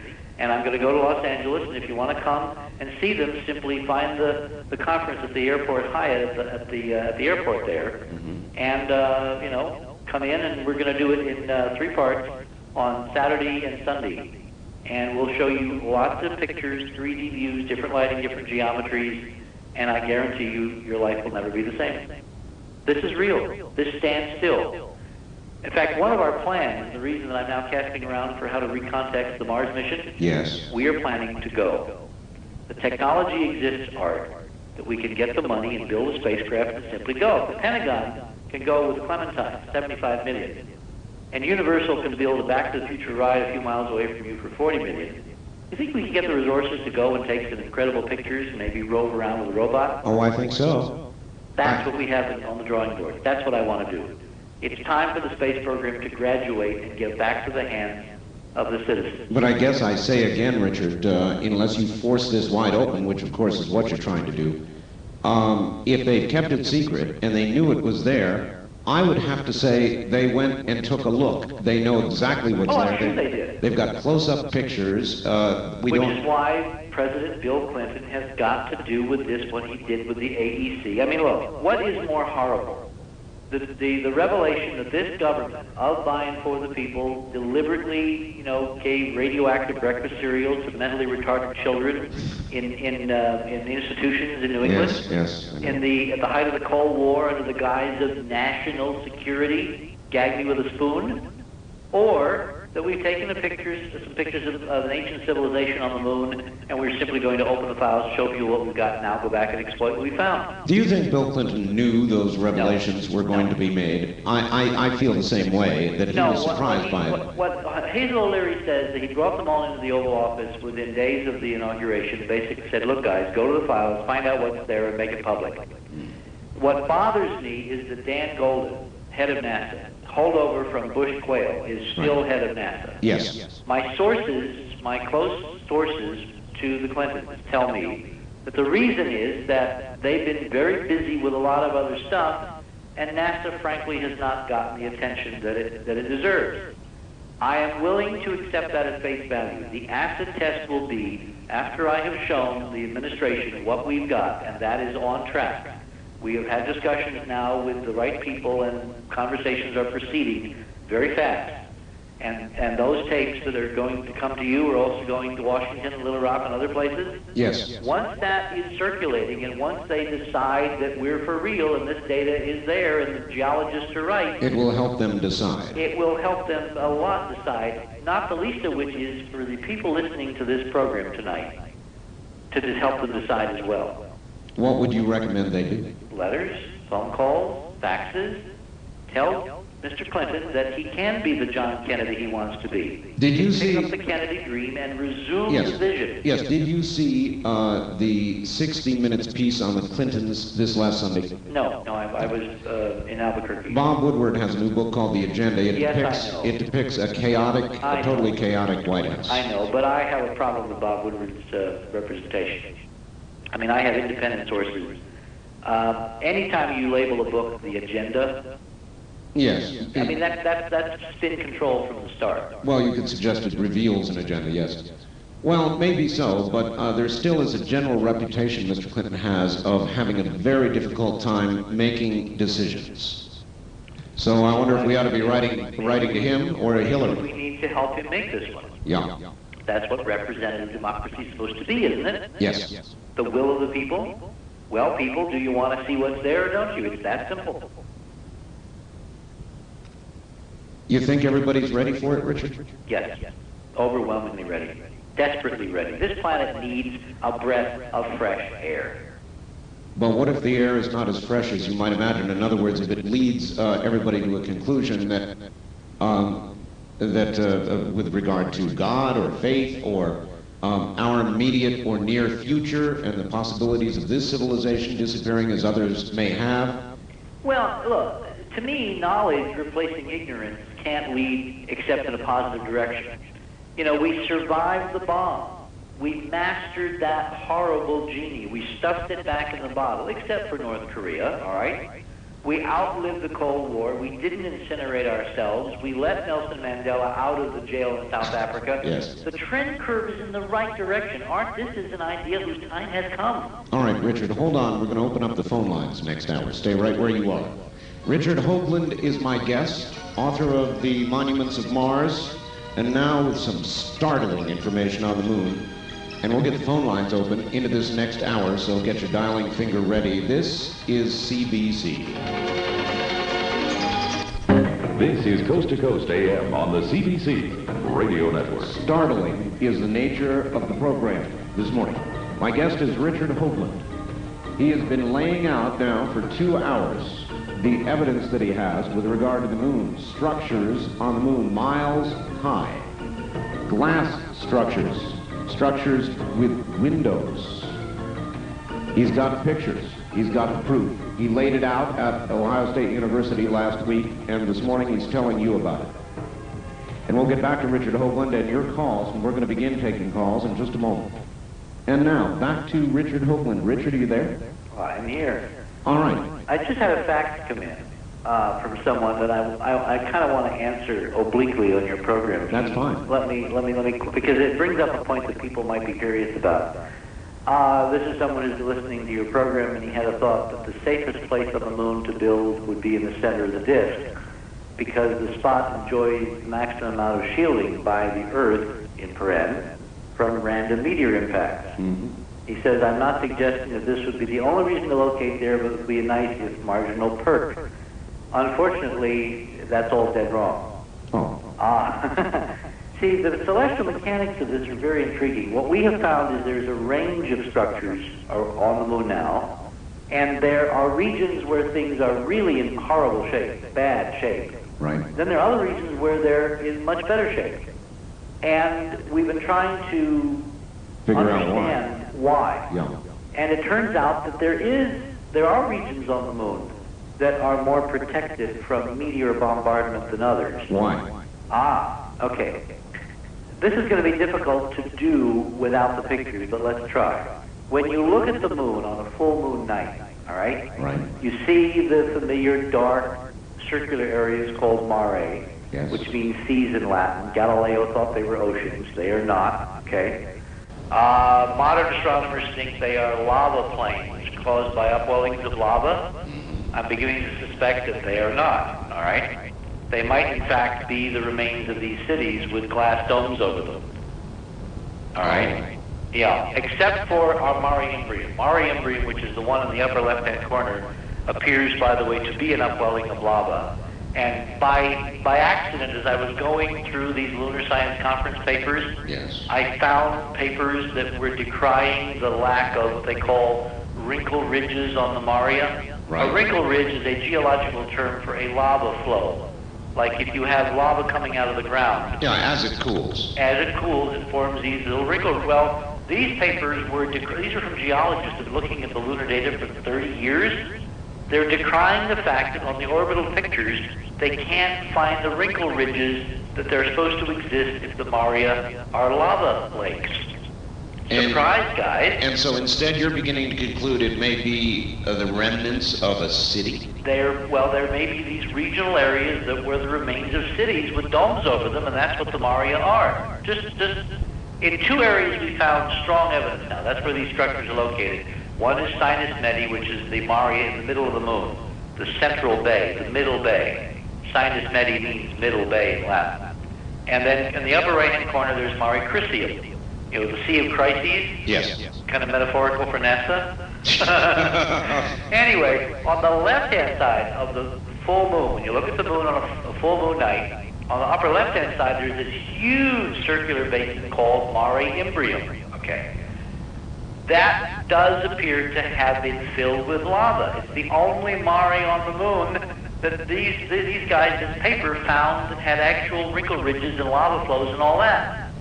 And as a byproduct of doing the work on the artifacts, guess what we discovered in these papers is the upwelling point for the lava that flowed to fill Mare Imbrium, 19.5 north.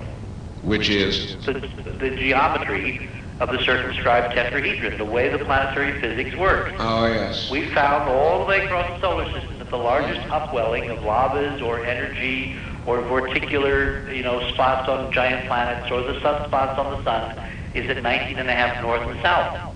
Well, on the front side of the moon, in the upper left-hand side of the disk, there is this upwelling between the crater Euler and I forget the other one. And the paper says it's between about 19 and about 22 north, with the median being at 19.5 north. So what would have melted it? Well, the interior of the moon has been liquid in the past. All right, it has cooled.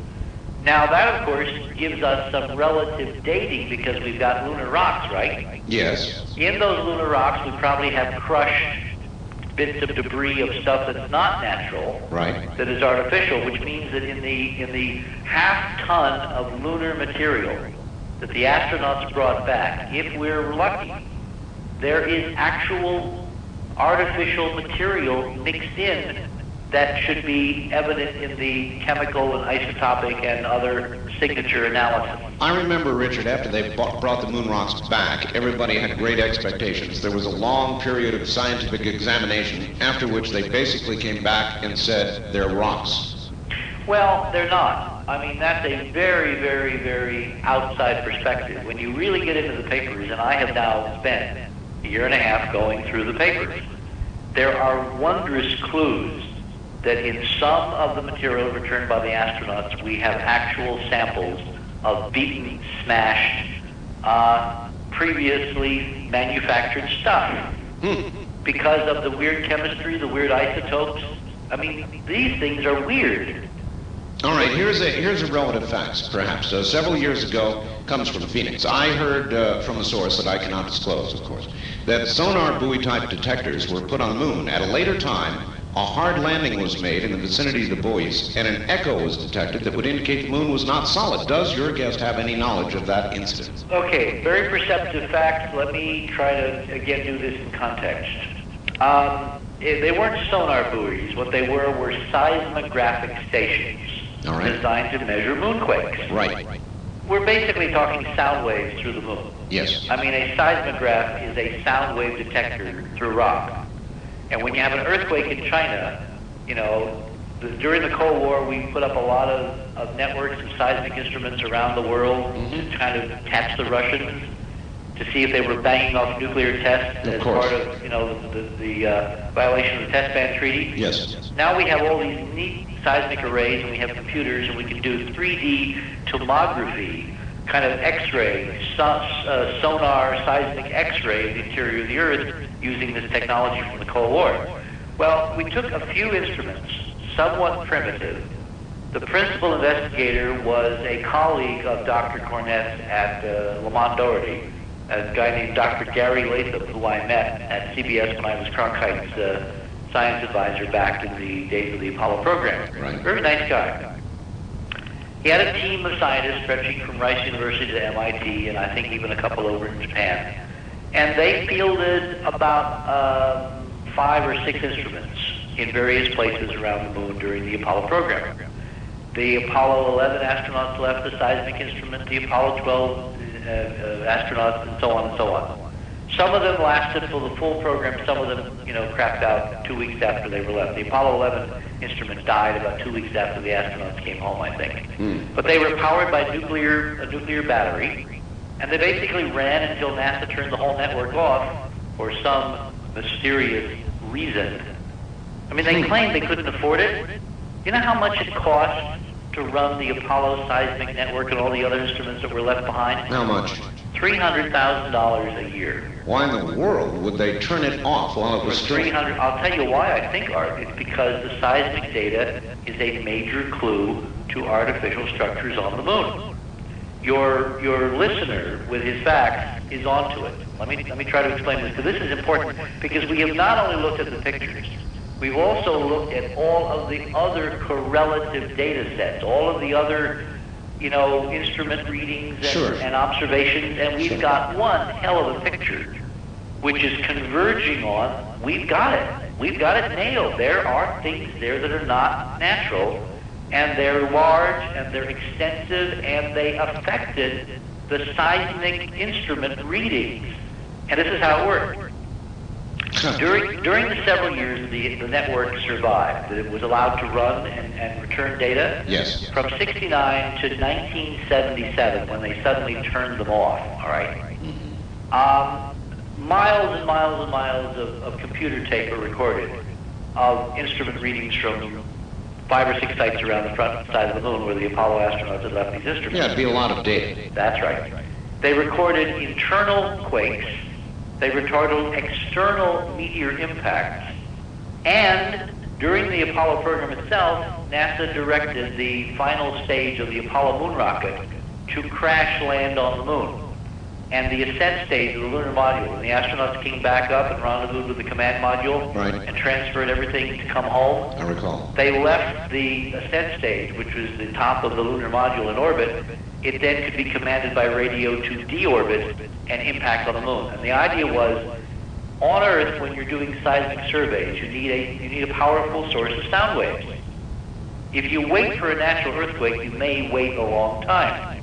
So what do you do in the oil business? You create your own earthquake. Sure. You set off a packet of dynamite. And you're right. And the shock waves go out, and then you could listen to the reflected sound waves with this instrument called a seismograph. You can literally map with it. You can map the underground formation. Yeah. So the same technique was applied to the moon, except the astronauts did not bring dynamite, although in fact they did bring some shaped charges that they set off by remote control after Apollo 17 when the astronauts were safely en route home. What they did was they would direct the third stages, the S4B stage, the upper stage of the Apollo stack, as it was called.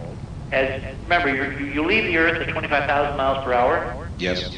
If you don't slow down, you will impact the moon at something like 6,000 miles an hour. Now, what do you think a 23-ton vehicle impacting at 6,000 miles an hour would do in the way of creating a big sound wave? Oh, big sound wave. Exactly. So it would be like, it was about the equivalent of 11 tons of TNT, if I remember my numbers. All right? 11 tons of TNT. All right. When these things hit, and they were directed to land in very precise areas so that the sound waves would reach all of the seismographs. Right. You basically got instantaneous profile, or not instantaneous, but with this sound travels at a certain velocity through the moon's crust. So by watching the delay and which seismographs were activated first, second, and third, right, you get a beautiful mapping of the surface composition and velocity and structure and all that of the moon. Well, the first one they did this with, which was Apollo 11, the damn moon rang for over an hour. Oh? Now, earthquakes on Earth, the wave train, the sound waves damp out quickly in a few minutes, 1, 2 minutes, 3 minutes tops. Right. The Earth does not resonate. It doesn't ring for an hour. Ultimately, when they have the network in place, one of the impacts of the S4B, the moon rang for over 4.5 hours. The only way that could be... No, don't say it, because it's not true. You know, this is where you need mechanical engineers. The simple, dumb idea is the moon is hollow. The moon is not hollow. That's what I was going to say. But if there are structures... When you were a kid, Art, did you ever play on the railroad trestle? Well, I was going to say tuning forks. Exactly. If you know how trestle structures are made, I do. Large honeycomb structures. Right. If you get a sound wave going in a honeycomb truss structure, the waves will shuttle back and forth and be reflected back and forth by the truss, and you have created, in essence, a standing wave reservoir. That's right. That will store the sound energy, and it will leak slowly out into the surrounding environment, so that if you get it going, if you get it excited, if you get it vibrating, like a tuning fork, it will hum for a long time. Oh, boy. And this is what the seismographs have found. Now, let me tell you what I think happened. I think in '77, they figured out that the seismographs were literally recording with every impact of the meteor evidence of these structures, and they turned the switch off. So there's no more data. Incredible. This government is incredible. One more for you. This one from California. I've got a question for your guest. Knowing that the reason for skyscrapers on Earth is due to economic competition for land in certain geographic areas, what would be the reason for a skyscraper on the moon? There is no competition for land on the moon, so it would be more economically logical to build smaller structures covering a larger area. Those we have found. But how about a view? A view? A view. A moonscape view? A room with a view. A room with a view. Choice real estate. Look, we cannot apply conventional terrestrial late 20th century economics to this. If there's one thing I can say with absolute certainty, and believe me, there's not very many things I can say with certainty other than this stuff is real, I can say this. We're talking about high-rise structures, right? Right. Made of high-tech materials, titanium, steel, glass, whatever. They were not built by Mohawks. We're not talking about conventional terrestrial building technology. What we're looking at was done by robots because of the scale, the mega engineering, and the energy source was obviously an application of the physics, hyperdimensional physics. With those two prerequisites, robotics and unlimited energy, the idea of cost is a non sequitur. It doesn't mean anything. Whoever did this was not considering cost. But it's interesting that the stuff we have found, and it's very tall, it would have the most extraordinary view of the Earth, which would be directly overhead, 80 times brighter than full moonlight, a glorious blue-green disk twirling against black space in the vacuum every 24 hours. It would be a room with a view. Richard, how many windows have you found? Or is that a silly question? It's a silly question. It's too many to count. When you see the pictures, Art, you'll know why. This is really kind of... If the Constitution forbids people cruel, unusual punishment, and I am subjecting Art Bell to cruel, unusual punishment tonight... It is because I've not seen them, and I long to see them. You will. I guarantee you will, shortly. And the reaction from the people that you've shown all this Overwhelming. to... Overwhelming.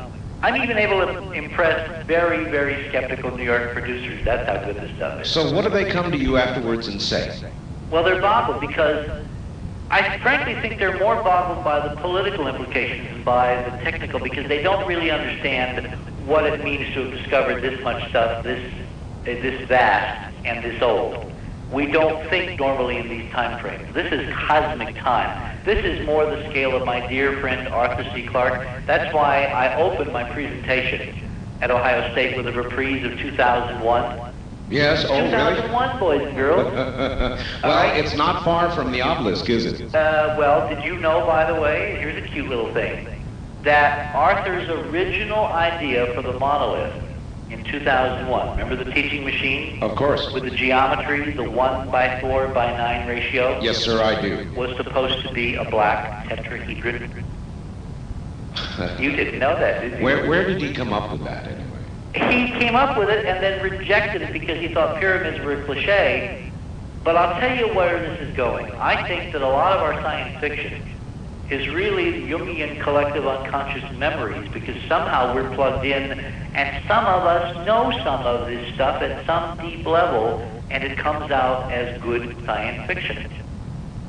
Now, I can't prove that yet, but it's a hell of a model to start working on.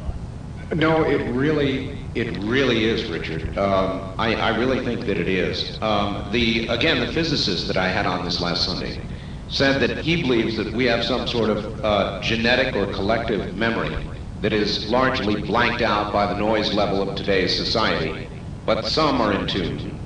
And some know that a drastic change, in his view, this polar shift, is coming, and somehow collectively we feel that coming. Well, I don't know whether I agree with it, that we feel that, but I think that we may have memories of previous epochs when the environment suddenly radically changed. And what I am hoping to do with this research project is to get a handle on the physics of those changes and simply prevent them. Now, why would we possibly be able to even consider such an awesome feat? I mean, isn't nature too big for us to handle? That's where the lunar material is crucially important, because the scale of what we're seeing on the moon Art and the awesome nature of how it is distributed indicate to me that we're dealing with a physics that can handle terrestrial Earth changes, provided we get smart enough, quick enough, and apply this knowledge. So you're saying you think something could be done even if some sort of catastrophe was on the way? Well, we have some models, and they're just the beginnings of models, and they're not rigorous mathematical models yet. They're basically qualitative.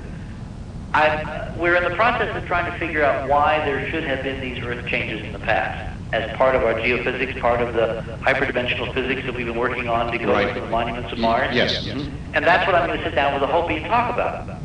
And in the sense that the essence of good science is prediction, what I'm hoping will happen is I will lay out our model for what I think happened. All right, Richard, and they will tell me, and they'll tell me things they haven't told someone else, which confirms another part of the model. All right, hold that thought. We're at the bottom of the hour. We'll be back. Got to get the phone lines open here, Richard. All right, everybody, stand by. We'll get phone lines open coming next. My guest is Richard Hoagland, and he's blowing people away this morning. No question about that. Blowing people away. As a matter of fact, I've got some faxes here, and we're about to get back to Richard Hoagland. One of them says, wow, wow, wow, in giant letters at the top. Richard, I know you're listening, so contemplate this while I do a little work. What is the single most compelling piece of evidence that you have? Is it possible these reflections were just light on the camera lens itself, or perhaps defects in the film? That's one, Richard. Dear Art, sorry if I missed it, but has your guest said anything about a possible relationship between the structures on Mars, the moon, and our own pyramids in Egypt? Richard and Art, we've done quite a bit of reading and studying of the Hopi Indians and what the white man calls their myth and legends. There is one that is very interesting, considering the Hopi have contacted you and want to meet with you. The legend talks about when the eagle is seen on the moon, then they would know that the time of the present world was drawing to an end. Since our first lunar landing craft was named Eagle, I find this fact linked with your new information about the structures apparent on the moon to be very interesting, and wonder if this fact would have anything to do with the request of the Hopi to meet with you.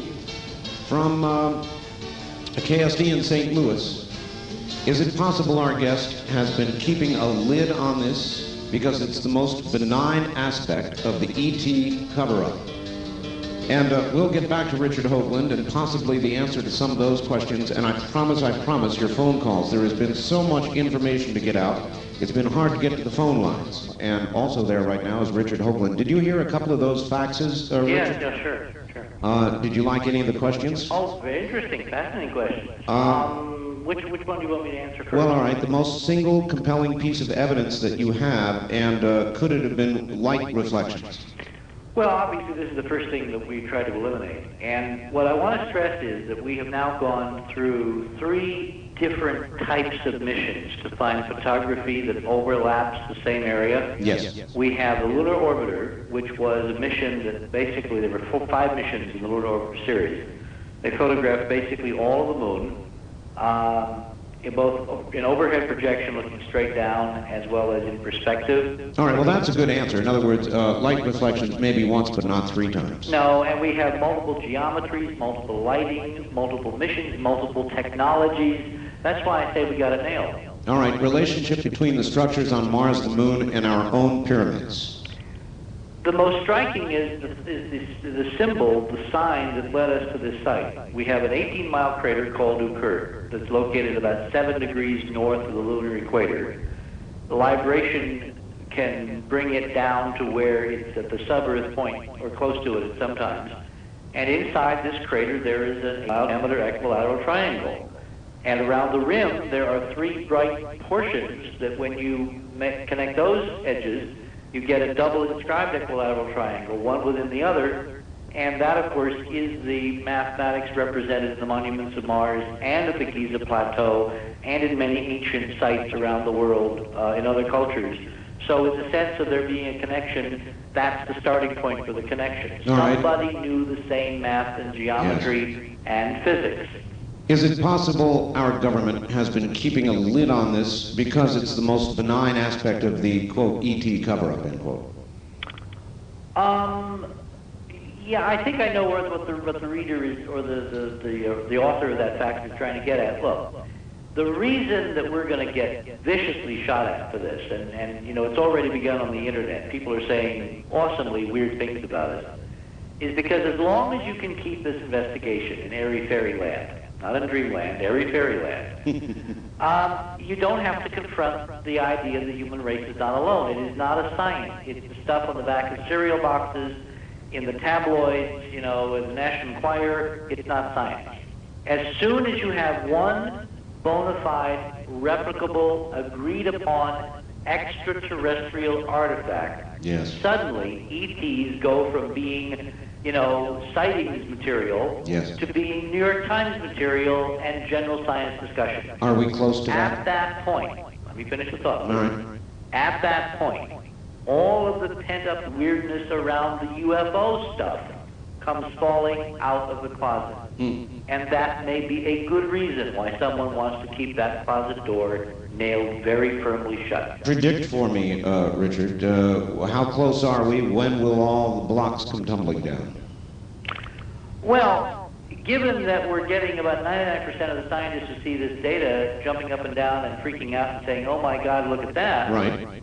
I think it's basically governed by the economics of our distribution of the data to people who need to see it. All right, that's and good. at some point there will be, this avalanche is going to take off by itself. That and is we'll not be correct, able to control it. All right, very quickly, because I promised the lines. When the eagle is seen on the moon, part of the Really interesting facts. Really interesting. It isn't quite as mysterious as that. I have had my eye on the Hopi for some time because I've been looking at the geophysics. I have a very, how should I say, at one sense, utilitarian view of the usefulness of science. I think science should be in service to mankind, to humankind. And the idea that we could develop a physics, decode these monuments, decode a physics, and then not put it to use seemed to me kind of silly. Right. And as we went through this, I began to realize that there were certain predictions in the physics that said that because of the current configuration of the solar system, and as you go through certain geometries of the planets relative to each other and to the sun over very long periods of time, tens of thousands of years, you might run into problems. And then I began to look at our kind of map of this and reflect on, the Hopi prophecies and the other ancient material from ethnic cultures around the world. And I began to see a possible relationship between our predictions and their data. And then when I met some of them at the United Nations here in New York, that's the one advantage of being here in New Jersey, you're close to New York, I realized I really needed to have a quiet conversation, so I arranged to get copies of the UN briefing on Mars into their hands. And when I was in Albuquerque recently, I met with Thomas Benyaka, who is the Hopi spokesperson of the prophecies. And we agreed that at some point in the near future, I would come out and spend some time. And they agreed to bring some other folks, elders together, and we're going to sit down and have a kind of a quiet conversation. That's going to be with no ground rules. We'll just kind of explore. I'm going to be looking forward to hearing the results of that. Richard, we've got to go to the telephone line or they'll string me up. Okay. On the toll-free line, you're on the air with Richard Hoagland. Good morning. Hi, good morning. Where are you, please? I'm calling from northern Alabama. All right.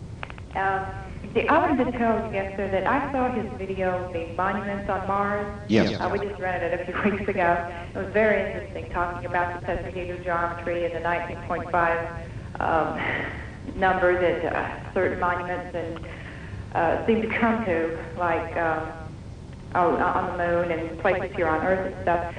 I have two questions. I'd like to know, will this information you have, Mr. Earl, be available out on video? And when you mentioned earlier something about a Mars-Moon connection that brought you there to this place, I think you said the Yokurit crater. Right. Is there a 19.5 latitude or measurement or something in that connection with where Mars is in this particular area that you've been talking about? No, Yokurit lies about 7.5 north and about 1.5 east in the current lunar mapping coordinate system. It wasn't the latitude, it was this huge symbol. Yokurit is an 18-mile diameter circular feature called a crater. But at high noon, at full moon, when the sun is directly overhead, the bottom of Yokurit has a stunning, perfect equilateral triangle. And Yokurit is the closest crater at some times to the Earth. It's almost at the sub-Earth point. In other words, you draw a line between the center of the Earth and the center of the moon, and it has to go through or very close to Yokurit.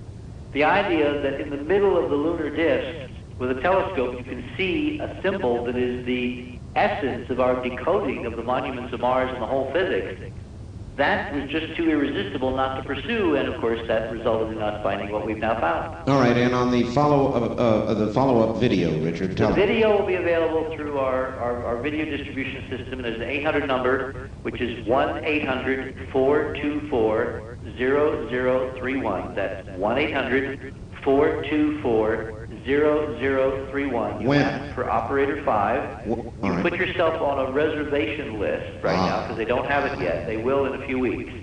And just ask for Volume 3 in the Hoagland's Mars series, which will be Hoagland's Mars Volume 3, the Moon-Mars Connection. When would it be in their hands in all probability? Oh, they will ship first class as soon as we get it in, and I'm really pushing very hard to get it in there within the next month. All right. First time caller line, you're on the air with Richard Hoagland. Hello, where are you? Yes, this is Theodore in Tacoma, Washington. Hi, Theodore.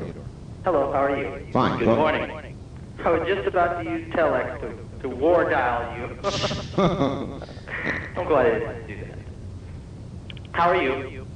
Yeah, go ahead. You're on the air, so go ahead. Okay, I am not listening to the program. Well, then why are you calling? Because you told me to call. I told you to call. Yes, this morning. Do you remember? Richard, oh yes, why are you not listening to the program? Because I don't have a radio in the house. Oh, well, you'll have to call me later because I've got a guest. Oh, okay. Okay? You're talking about the moon? Absolutely. Oh. I have a question. Is it true that he said there's buildings or something or structures on the moon? All right, go listen to the radio. On the wild card line, you're on the air with Richard Hoagland. Good evening, good morning, actually. All right, I have a question. All right, where are you? How did he... No, this is Dick. Where are you, Dick? Art, can you hear me? I hear you, yes. Art, tell you, man, it's off the subject, but you're peddling. Well, no. It's not off the subject. You're not on the air. On the first-time caller line, you're on the air with Richard Hoagland. Hello. Hi. Hello, where are you, sir? I'm in Goleta. Goleta, California. All right, good. Listen to you on 990. I just wanted to tell you, Art, thanks God that you're out here, that we actually, this is America, and that we actually have this information available to us, and you broke the story, and thank you very much.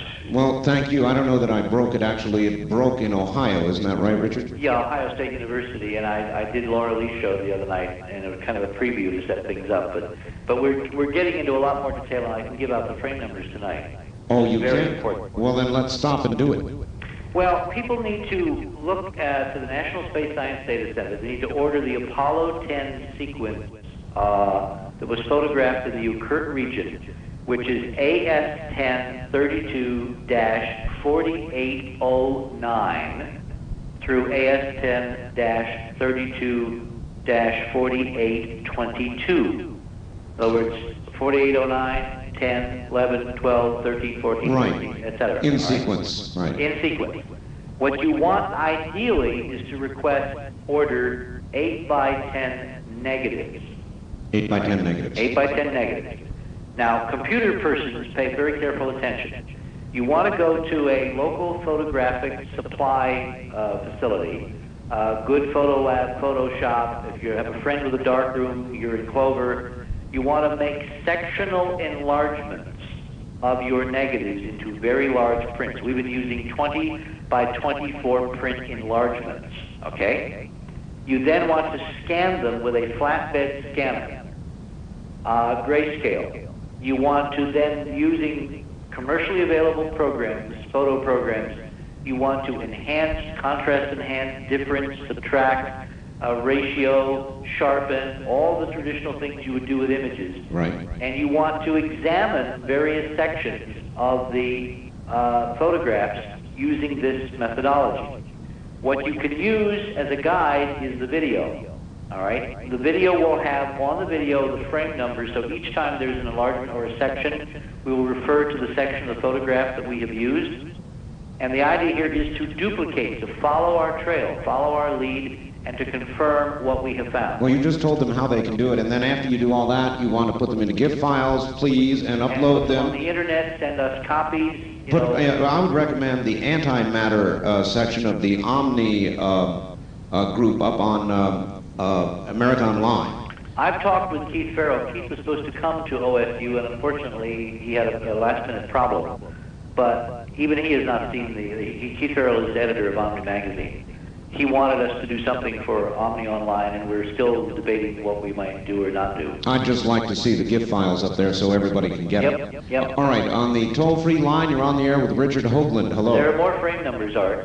There are more frame numbers? Oh, God, yes. Caller, yes. hold on a second. Yes. Hold on. Go ahead, Richard. You also want to request the Lunar Orbiter series, Lunar Orbiter 3, the convention for ordering photographs from NSSDC, which is the National Space Science Data Center, which is at the Goddard Space Flight Center in Greenbelt, Maryland. That's all you have to write. National Space Science Data Center, Goddard Space Flight Center, Greenbelt, Maryland. Right. Okay. You want the Apollo 10 series, AS-10, 32, 4809 through 4822. The Lunar Orbiter series, following frames. Roman numeral 3, that stands for mission number 3, Lunar Orbiter 3, dash 84M. On 84M, you will see a 7-mile-high crystalline tower perched on the edge of the moon. It is a perspective shot looking southwest from just south of Ukurt toward the southwestern edge of Sinus Medi. And on the horizon, you will see something that has no business being there. Together, located 250 miles from the camera, because that's the distance of the horizon from the orbiter, at the altitude of 30 miles, which is where the picture was taken. They were 30 miles down on the deck. Art? Right. You will see two objects sticking up above the horizon. One is about 1.5 miles high. We call it the shard. And it's sharp-edged. It has internal geometric detail. It has a long shadow extending out to the right, all right, out to the northwest. Right. And it looks like the World Trade Tower cut off about a third of the way up. Next to it, you will see a kind of a fuzzy, indistinct thing that is several times higher. When you do the proper enhancement, that turns out to be a mile-wide mega cube of glass crystalline cubes perched on a tower extending 7 miles down to the lunar surface at the edge of the moon's disk. All of this, Richard, on Roman numeral 384M? That's it. Wow. Now, let me tell you the following. This is where things get really cute, because we've been going to various archives. We had my friend Joe Gill, who is the head of, or was the head of Sotheby's in New York, moved to Hawaii recently, asked me what can I do to help, and I told him to please go to the Hawaiian archive, NASA's archive at the University of Hawaii. You're being heard in Hawaii right now. And try to get copies of some of the photographs from the Hawaiian archive. Well, a lot of Hawaiians, what would you say to them? Go to the Hawaiian archive. Go to the archive. Hawaiian archive. Now, this is what you're going to find when you get there. This Hawaiian archive, which is on a rock 6,000 miles away from me right now, not exactly easy to get to. Yes. Does not contain any facilities for making copies of any of the NASA data. Oh, boy. They have prints. They have a copy stand, but you must bring your own camera and your own film. Now, is this a way that the American people are well served by their tax dollars? The data in the charter, it says the widest appropriate dissemination. Is that the widest appropriate dissemination where I have to bring a brownie camera No. to photograph a print Right. that my astronauts took on the moon that's my data? Anyway, Joe went there and he photographed a series of photos and he sent them back, and I thought it would just be useful to record that in fact the data exists there. And then I began to look carefully. There 84M exists in Hawaii. It is mounted upside down, first of all. Oh, that's disturbing. Well, it means that you will not recognize what you see on it if you're not used to standing on your head on the lunar surface. Probably hard enough to recognize the right way around. That's exactly right. Yeah. There is a caption on it. It says NASA-LRC-3, meaning NASA Langley Research Center, which was the management agency within NASA that ran the Lunar Orbiter program, and number 3 refers to Lunar Orbiter 3 mission. Okay, so that's it. Richard, we have to pause here. It's the Oh, time there's again. more, so we'll pick it up after the break. We'll pick it up after the break, right. Stay right there. Richard Hoagland is my guest, breaking all this wide open this morning with some hard data. Data you can go and retrieve and look at and decide for yourself. This is Coast to Coast AM. This is Coast to Coast AM on the CBC Radio Network. Blowing the slats right out from under a lot of conventional thought this morning. Richard Hoagland is my guest. Faxes are coming in like crazy. Here's one from a St. Louis news service, wants to know how to get a hold of Richard Hoagland by telephone. Here's another one from Cogo, Los Angeles. Fascinating. How long has Richard Hoagland been working on this? Can a laser be used to detect odd reflections off the surface of the moon? Art asked Richard, Central California somewhere, I guess, asked Richard if an Egyptian pyramid could be a survival unit for a polar shift. From Sheldon in Santa Barbara. Great show, curious about the concept of windows in a structure that is made of glass to begin with. Also curious about how directly it is known that the high-tech materials such as titanium were used. Is this actually visible? Or is it just sensible that they, whoever they might be, would have had to have used that kind of material? And many more. And we'll get back to Richard Hoagland and the answers to those and some other questions in just a moment. And your calls. Back now to Richard Hoagland. The Hoagland Revelations, we'll call it. Richard, I want to finish up covering what people should have, the numbers of the photographs. Okay, well, let me finish telling you the story of 84M, Lunar Orbiter 3 84M, because it's really revealing of the process that's been going on and how it's taken some clever detective work to figure it out, to find it. Yes. It says in Hawaii, remember, we got one in Washington, one set we're supposed to have, and there's supposed to be a duplicate set of the same picture in Hawaii. Right. So my friend Joe Gill goes in with his camera, you give him a copy stand, they give him the prints, he takes the pictures, he sends the negatives to me, we have them developed at the lab, we blow them up, and I begin to look at them just as a kind of a, trying to touch every base. The caption says it's one of one. Very important. Lunar Orbiter 3, picture, image 84M, one of one. It says the date when it was taken, which is February of 67, the date when it was read out of the spacecraft. You have to understand that this was actual film art that was loaded into an unmanned satellite by Kodak, sent to the moon, photographs taken with a high resolution and medium resolution camera, two lenses, two different cameras on the same film. Right. The film was then developed in the spacecraft, all right, physically developed in zero gravity in this, for 67, this was pretty sophisticated. Right. Then it was read out, it was dried with thermal dryers, they snipped it apart, they then scanned it with a pre-laser light source. This was not even laser scanning, this was, a 6.5 micron mirror beam that was scanned. It was then converted into digital information, sent back to Earth, reconstructed with television equipment on the ground at the Goddard Space Flight Center, photographed off the TV screen. Those photographs turned into little 35 millimeter negatives. The negatives assembled by hand into master 20 by 24 inch negatives. Those copied, those turned into prints, those made into negatives that were used to make the copies we eventually got. Quite a bit of degradation. Oh yeah, and the amount of detail we're seeing on what we're seeing is so incredible, you can only drool to imagine the first generation. There were several different places that put these mosaics together. One was the U.S. Army Mapping Service, part of the U.S. Army Corps of Engineers. The other was Kodak. The other was the Boeing Company up in Seattle. The Boeing Company, when Dr. McDaniel asked them very innocently at my request about photographs, claimed they have none. None. A Boeing employee, when I did Laura's show the other night, he has called me and he has offered to get me whatever I want out of the Boeing archives.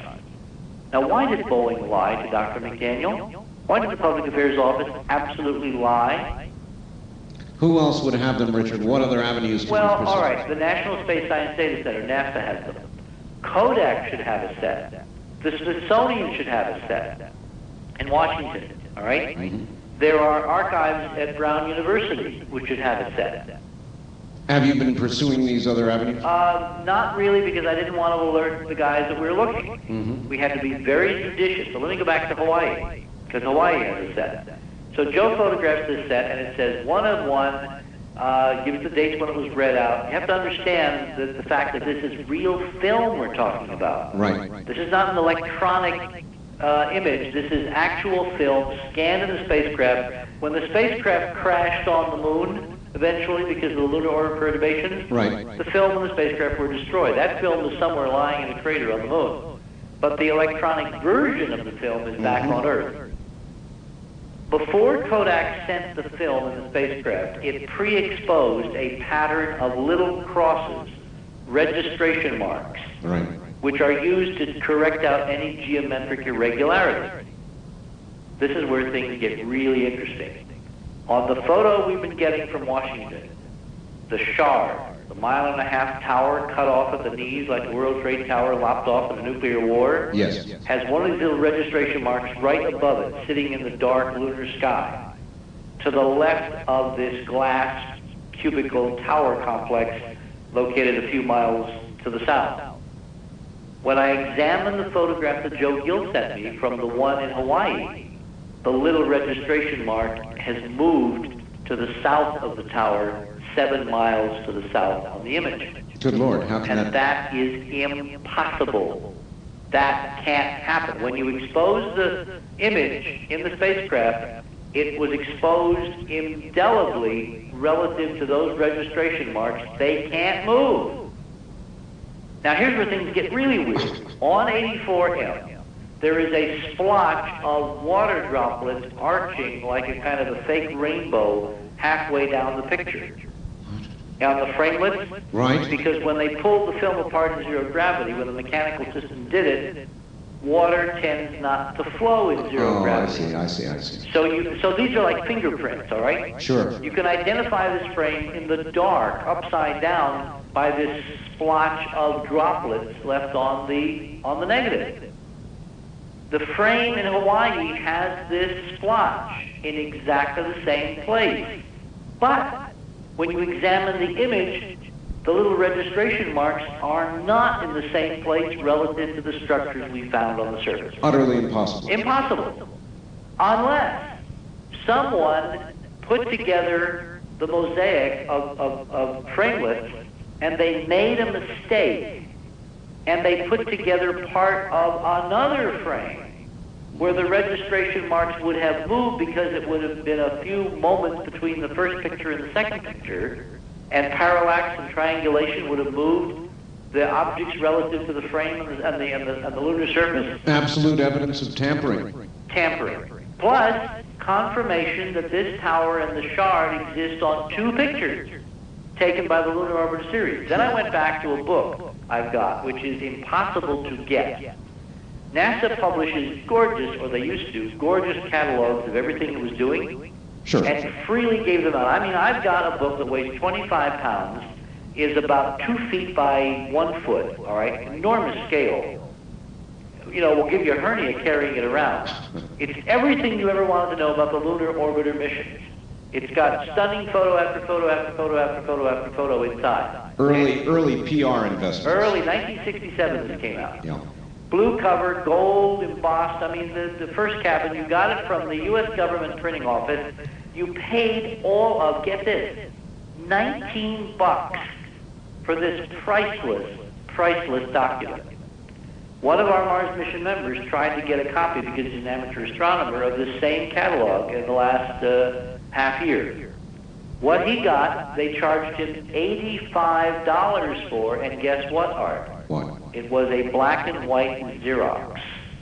Oh, my. They claimed that the original was no longer available. Now, why is that? You mean we've forgotten how to print catalogs?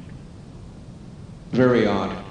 So when we went to the original, that's when I found these registration marks cannot be moved, and the whole mechanism of the photo transport and embossing and all that. So it said in that little documentation that came with this huge catalog of photographs, which are 400 dots per inch, you know, half-tone screening. Mm-hmm. It said that the spacecraft could be commanded to take photos in a sequence of 4, 8, or 16 images in rapid-fire sequence. So you would never have one of one.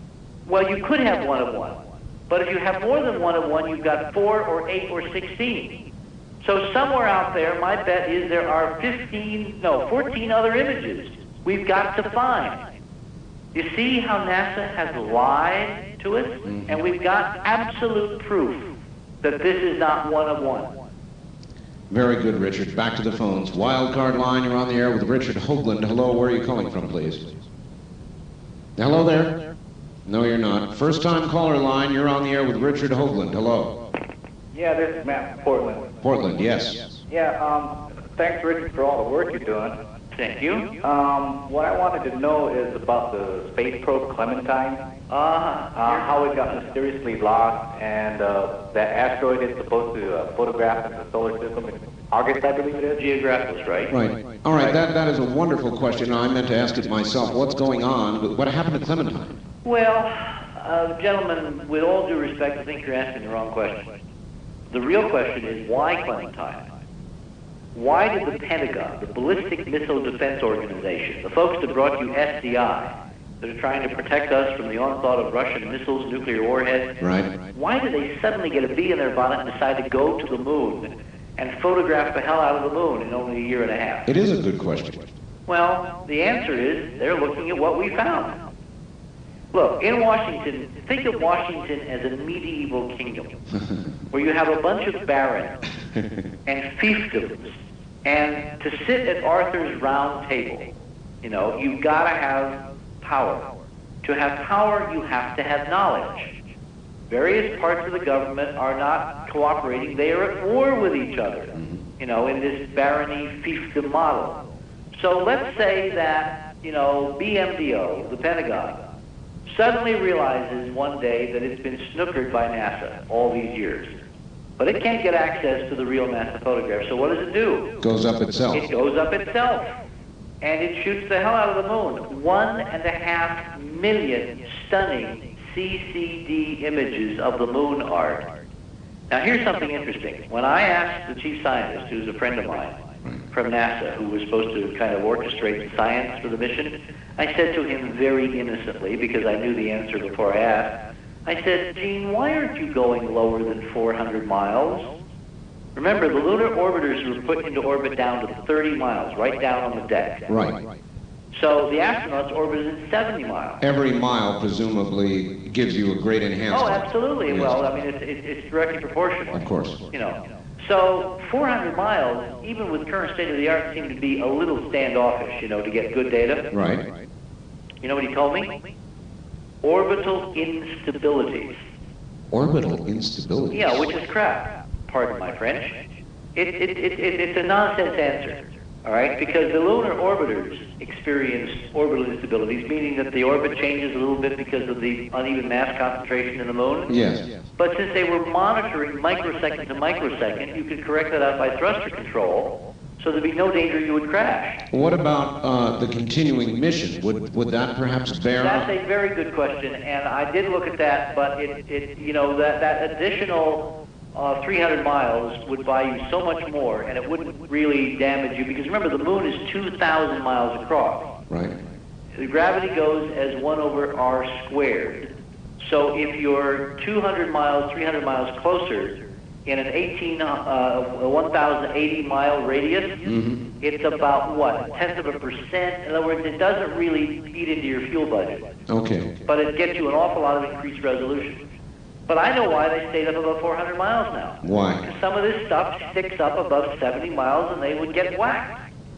It is a prayer, Art, that we didn't kill the astronauts. I will show you, when you see the video, you will see something sailing by outside the window we call the castle that is big enough and close enough to see the pigeons on it. Good Lord. So they were actually in danger of hitting. They were in danger. They were, and the astronauts, I've got the verbal debriefings where they were looking at things before sunrise, and they saw the glints off the structure, and they obviously didn't recognize what they were seeing. They took time-lapse photographs for coronal studies, where we can see bits of debris above the spacecraft altitude, because this thing had towers, all right? When it was new, this was a stunning, wondrous tour de force in architecture. It was a mega engineering of a scale that is almost mind-boggling to begin to comprehend. And what we're seeing is a pale shadow, an ancient shadow down through unimaginable millennia, millions, hundreds of millions of years. Well, I call this the amount of erosion we're seeing. I call this a mega cover-up, is what I'd call it. It is. It is nothing less than a mega cover-up. Yeah. But it does not have to be all of NASA. In fact, it can be very few people in NASA, because if you control the photographic flow, Sure.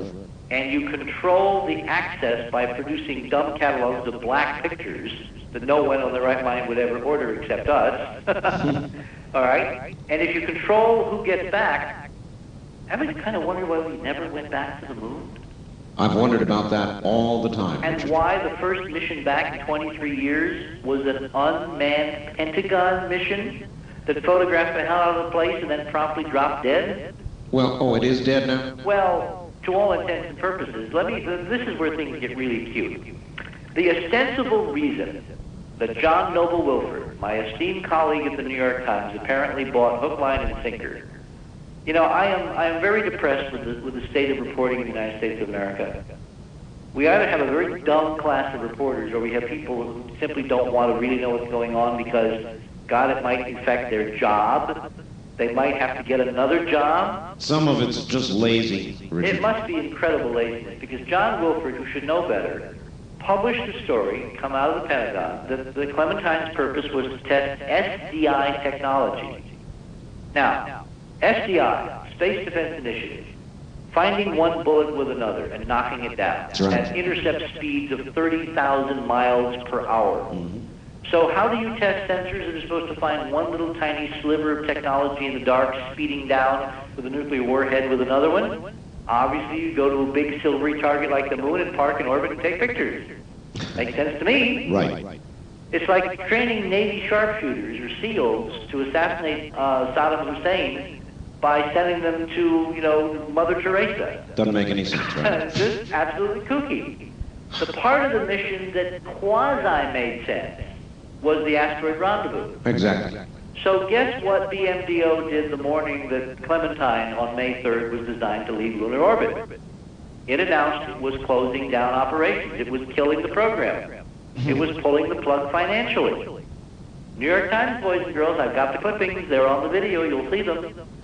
And it was only 2 senators and a congressman who hit the warpath when they heard this that saved the program. Because by Wednesday morning, they had forced General O'Neill, head of BMDO, to recant and somehow find $3.2 million to keep Clementine going to the Geographos rendezvous in August. On Saturday, a bad day for spacecraft in space, by the way. Remember, it was Saturday. It is. Saturdays are bad, yes, I recall. We lost Mars and River on a Saturday. Yes. Guys, do not take a mission on a spacecraft on a Saturday. Just a gentle word of warning, particularly if it's run by the Pentagon or NASA. Okay, what happened Saturday? Saturday, we are told that the spacecraft computer on Clementine inadvertently opened all the fuel valves and ran the fuel to depletion. Clementine has no more gas. It can't go anywhere. It's spinning hopelessly at 80 RPM, orbiting forever between Earth and Moon. Oh, and isn't that, as Church Lady would say, precious? Yeah, isn't that precious? Wasn't Clementine supposed to photograph Shoemaker Levy 9 or what's left? Not really. They might have gotten some flashes or something on the sensors, but you know we're talking millions of miles, so there'd be no real imaging. It would just be data. So we don't really have anything that'll look at that. Well, yes, we do. We have Voyager and we have Galileo. All right. And then we have Hubble and we have all the. I mean, there's a huge array of stuff. But this is what's really important. Why, when they couldn't kill it financially, don't you think it's cute that a couple days later they have a computer problem and it dies and disappears? Why would you think they would want to do that? In other words, they were leaving the moon, they were going on to investigate something that presumably doesn't have these structures on it. Why would they do it? Maybe they weren't going to go to Geographos after all. Maybe they wanted to disappear from public and press view so they can go and look at something interesting. Like? Well, there was a rumor, some of our team saw and heard a West Coast report Quickly. on NBC by Tom Brokaw that the next destination after the moon for Clementine was Cydonia on Mars. Mars. Richard, hold on, we'll be right back. This is Coast to Coast AM. I'm Art Bell. We'll be right back. All right, now. Back to Richard Hoagland. Richard, you're back on the air. Okay. All right. You had some questions, I think, that were faxed in that were kind of intriguing. Well, yes. Let me talk about the material one. How do we know it's titanium? Well, first of all, the glass. The question was the concept of windows in a structure that's made of glass. Well, keep in mind the biosphere. When you look at the biosphere, what do you see from a distance? Glass. Glass. On a metal frame, which is a hexagonal triangular truss. That's true. And they're having a problem keeping the windows sealed because the objective of Biosphere was to seal the inside from the outside. Correct. And they had a caulking problem, and they've had leakage and whatever. But those are just mechanical things. I mean, with a little better technology, Biosphere 2 will work as advertised. What we're seeing is something on a scale that's hundreds of times bigger. And we have a dark rebar, a dark frame material, which shows up as a regular lattice gridwork.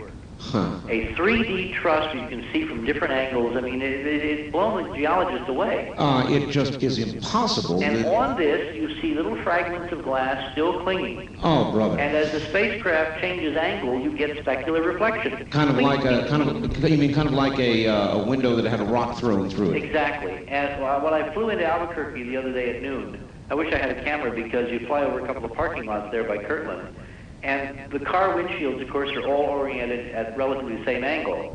So you get these specular reflections off the glass changing with angle. Right. And, you know, on television, if you see helicopter shots of LA on LA Law or whatever, you'll see these reflections. That's what we're seeing in the photographs. And we can time them and do the geometry, and we can connect them to sequences. That's why you need to get the whole sequence on Apollo 10. From 4809 through 4822, scan them, put them in the computer, make a QuickTime movie if you have a Mac, and you'll see stunning specular reflections popping up in an area in the back of one of the complexes that looks like Los Angeles seen from the air. What was the time sequence between those pictures? We don't have a record. We don't have a log of how they were not taken at a regular interval. All right. All right. But we know the distance. And we know the orbit altitude, and we know then, because of Kepler's third law, the orbit velocity. We're talking a few minutes. All right, and how do you conclude these other materials may have been used in this titanium or whatever? Lunar surface samples returned by the astronauts. Remember, we have actual ground truth. And since you have meteor bombardment, and meteor bombardment tends to toss things out in all directions, since what we're seeing is so extensive in Sinus Medi, some of the meteors had to toss things into tranquility. Even if tranquility is what it has been claimed to be, a Mare surface, a natural lava surface, yes. Some of the samples, I think because of the weird chemistry, are samples of the artificial stuff. Remember the first lunar science conference when the geologists were asked to kind of quantify and characterize the moon and its formation process as derived from analysis of the samples? Yes. And they got the idea that the moon had to have been covered with a very high temperature refractory material at several thousand degrees floating on top, simmering for 1 billion years or something. Yes. What does that really describe? The structure you're talking about. Exactly. Refined materials put together in a blast furnace and smelted with high technology and temperature and plasma torches and all that. Yeah, I mean, this is what's going to be so mind-boggling and rather embarrassing for some of these geologists because they've been snookered. They have been model-driven. I've got papers where now, and I'm fortunate that we have the papers because at least I know they're honest.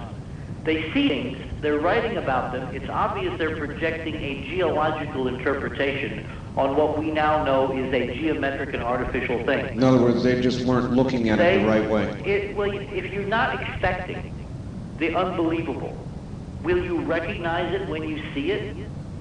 See, a lot of science is driven by what you expect to see. Of course. And the crucial thing for me, Art, is that it means that most of the system was honest. That they were not lying, they were not faking, they were not deluding, they were basically doing science, but they were doing science constrained with one arm tied behind them because other guys were not cluing them in on the data that would have allowed them to fill in the real picture. No doubt, reinforcing as they went, one patting the other on the back saying, why, yes, that's it. Oh, yeah. How long have you been working on all this? A year and a half. Year and a half. A year and a half. Can a laser be used to detect odd reflections off the surface? Absolutely. In fact, that was one of the things that we had planned to do. If you get the right telescope and the right combination of wavelengths, I got to tell you the story. Clementine data. Clementine carried a laser in polar orbit, right? 400 miles up. The idea is to bounce laser beam directly off the ground beneath and time the echo Right. up to the spacecraft and thereby derive an altimetry trace, a profile, around and around and around and around the moon. In polar orbit, of course, in a month you map the entire moon, depending upon how many times you can pulse the laser per second. Well, some of Get a that, very fine grid. some of that data ought to be fascinating. Oh, let me tell you what we've already got. Remember, I now have NASA people leaking to me, calling me up, faxing me, sending me data because most of the system is honest, Art, and they are as mad and as upset that they've been snookered as the rest of us. So that's how I've been getting some of these photographs and some of this information. Photographic whistleblowers. People are talking, yes. Now, this is one of the things. I got leaked to me a set of view graphs from an official Clementine briefing at NASA shortly after the mission went into lunar orbit. And one of the scientists involved is from Goddard. His name is Dr. Smith. He was the principal scientist from NASA in charge of the laser altimetry experiment. Right. That experiment was to use a telescope that also was used to take the highest resolution pictures, about 10-meter 30 feet resolution pictures from 400 miles altitude, all right? Right. It was bore-sighted, meaning it was co-aligned optically with the laser. Poor Dr. Smith reports in this meeting, and I get the report, like a few hours later, that unfortunately the telescope is fine, but he's got bizarre scattering in his laser return signal. You mean Translation? gigantic blips that he can't He's account getting for? reflections off the glass, and he didn't know it. Oh, Richard. And what they had to do was they had to computer process like crazy the data, massage it like hell, to get rid of all the extraneous reflections so he could get some kind of mean profile. So there's stunning data which gives us 3D structure of the glass structures as the spacecraft orbits overhead, and Dr. Smith, because he's got one arm tied behind his back... Have you talked to him? Not yet. Not yet. We will.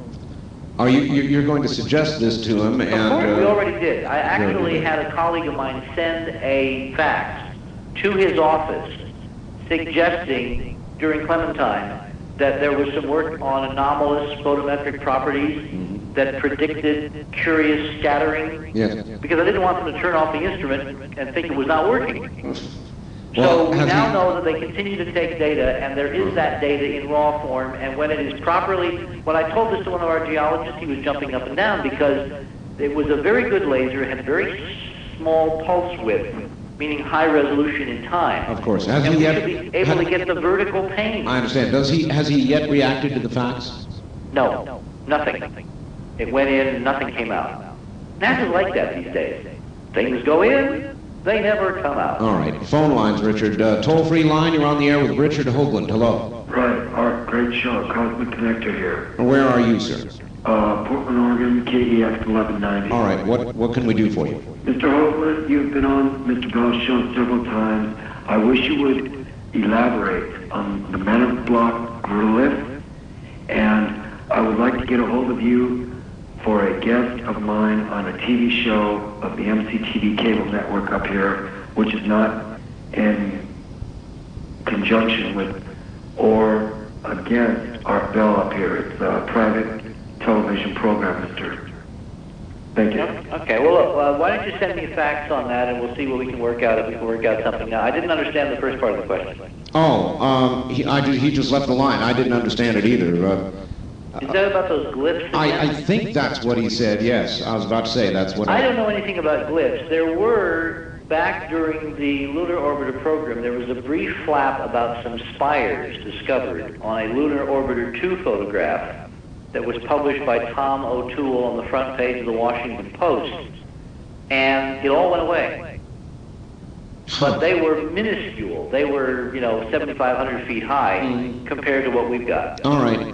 Listen, Richard, there's a lot of people, and there may be a lot of people in the press, other press, that will want to get a hold of you. They'll smell a good story here. Okay, let me give you our fax number. Fax number, yes. 201-271-1703. You got a lot of fax paper on that, do you, Richard? We will make sure. Well, I'd check it early in the morning. It'll already be full. All right.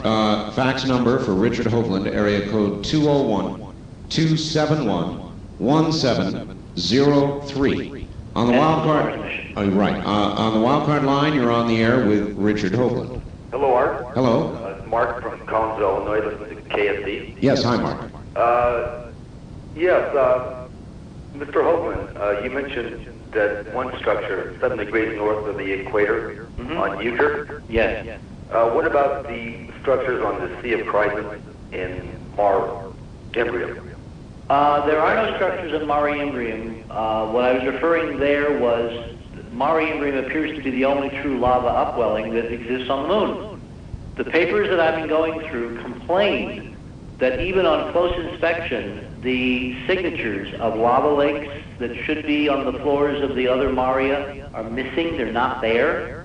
And these authors are very perplexed and puzzled and kind of bewildered why the only clear flows of lava they can find are on Imbrium, and they are coming up from an upwelling vent at 19.5. So I was using that as an affirmation that our physics, our geophysics of how planetary energy upwells at these specific latitudes, in fact, is working on the moon, which we found by accident going through these papers.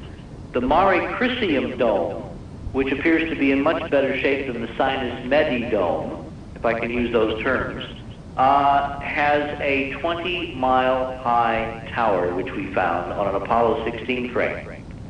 And we don't have stereo of it yet, but we know the stereo has to exist because this was in an area heavily photographed by the Apollo pan cameras and the mapping cameras and the handheld Hasselblads, and it's only a matter of time until we get the companion frames to do the 3D. I got one more question. Go ahead. The federal people did a sting operation against NASA not too long ago. Is that anything to do with leaking information? Oh, that's an interesting question. He's right. There was a sting. This was in Houston and had to do with crank biomedical stuff being taken up on the shuttle with kickbacks and all that. I don't think it's related. This is, these archives are 30 years old. They've existed in various parts of the country for a long time. The interpretation is in Washington. It's not at the NASA field centers.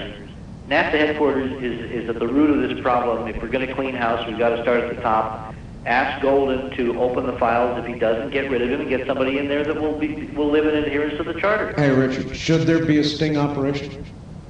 Well, it certainly would be interesting to see what you could find if you don't go in the front door. I mean, we have tried to be somewhat circumspect in asking through other sources for negatives. And what I've been impressed with is how many different versions of the same negative we get. Well, should somebody like 60 Minutes get some photographs, go sit down with Golden in his office the way they always do, and sweat him with the photographs? Absolutely. And we will do that ourselves eventually. Remember, this is the beginning of the process. We unveiled this after a year and a half at Ohio State. My colleagues, some of them have not yet actually seen the data. It's that brand new.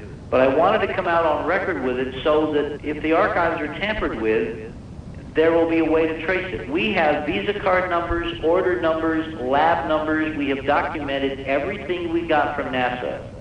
What I find interesting is that our lab people here in New York were in Houston and tried to have a meeting with the head of the photographic lab to see the original negatives. Yes. And spent several days fruitlessly and has spent several weeks now playing telephone tag, unable to make contact with the head of the lab in Houston. Right. Which is absolutely absurd. Richard, your scientific neck is out a mile on this one, so I presume that you've been very careful. And, I feel supremely confident. You must say, did you think of this really hard before you said we're going to all put it on the line here? Of course I did. Look, the data is there and it's so robust, and there's so much more we haven't had a chance to look at.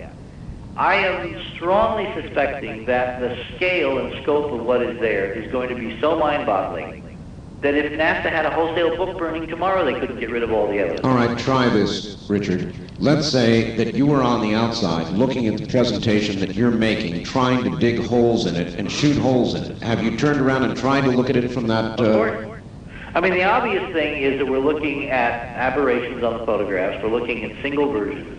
And you can go through systematically, and when you realize, as I lay out, we're looking at 3 different technologies. They're actual film and lunar orbiters scanned and sent home by electronic means. Lunar surface photography of this stuff from the surveyor television cameras, which were Vidicon on the surface. And then lunar orbital photography from the astronauts, from the command module and the lunar module with handheld Hasselblads.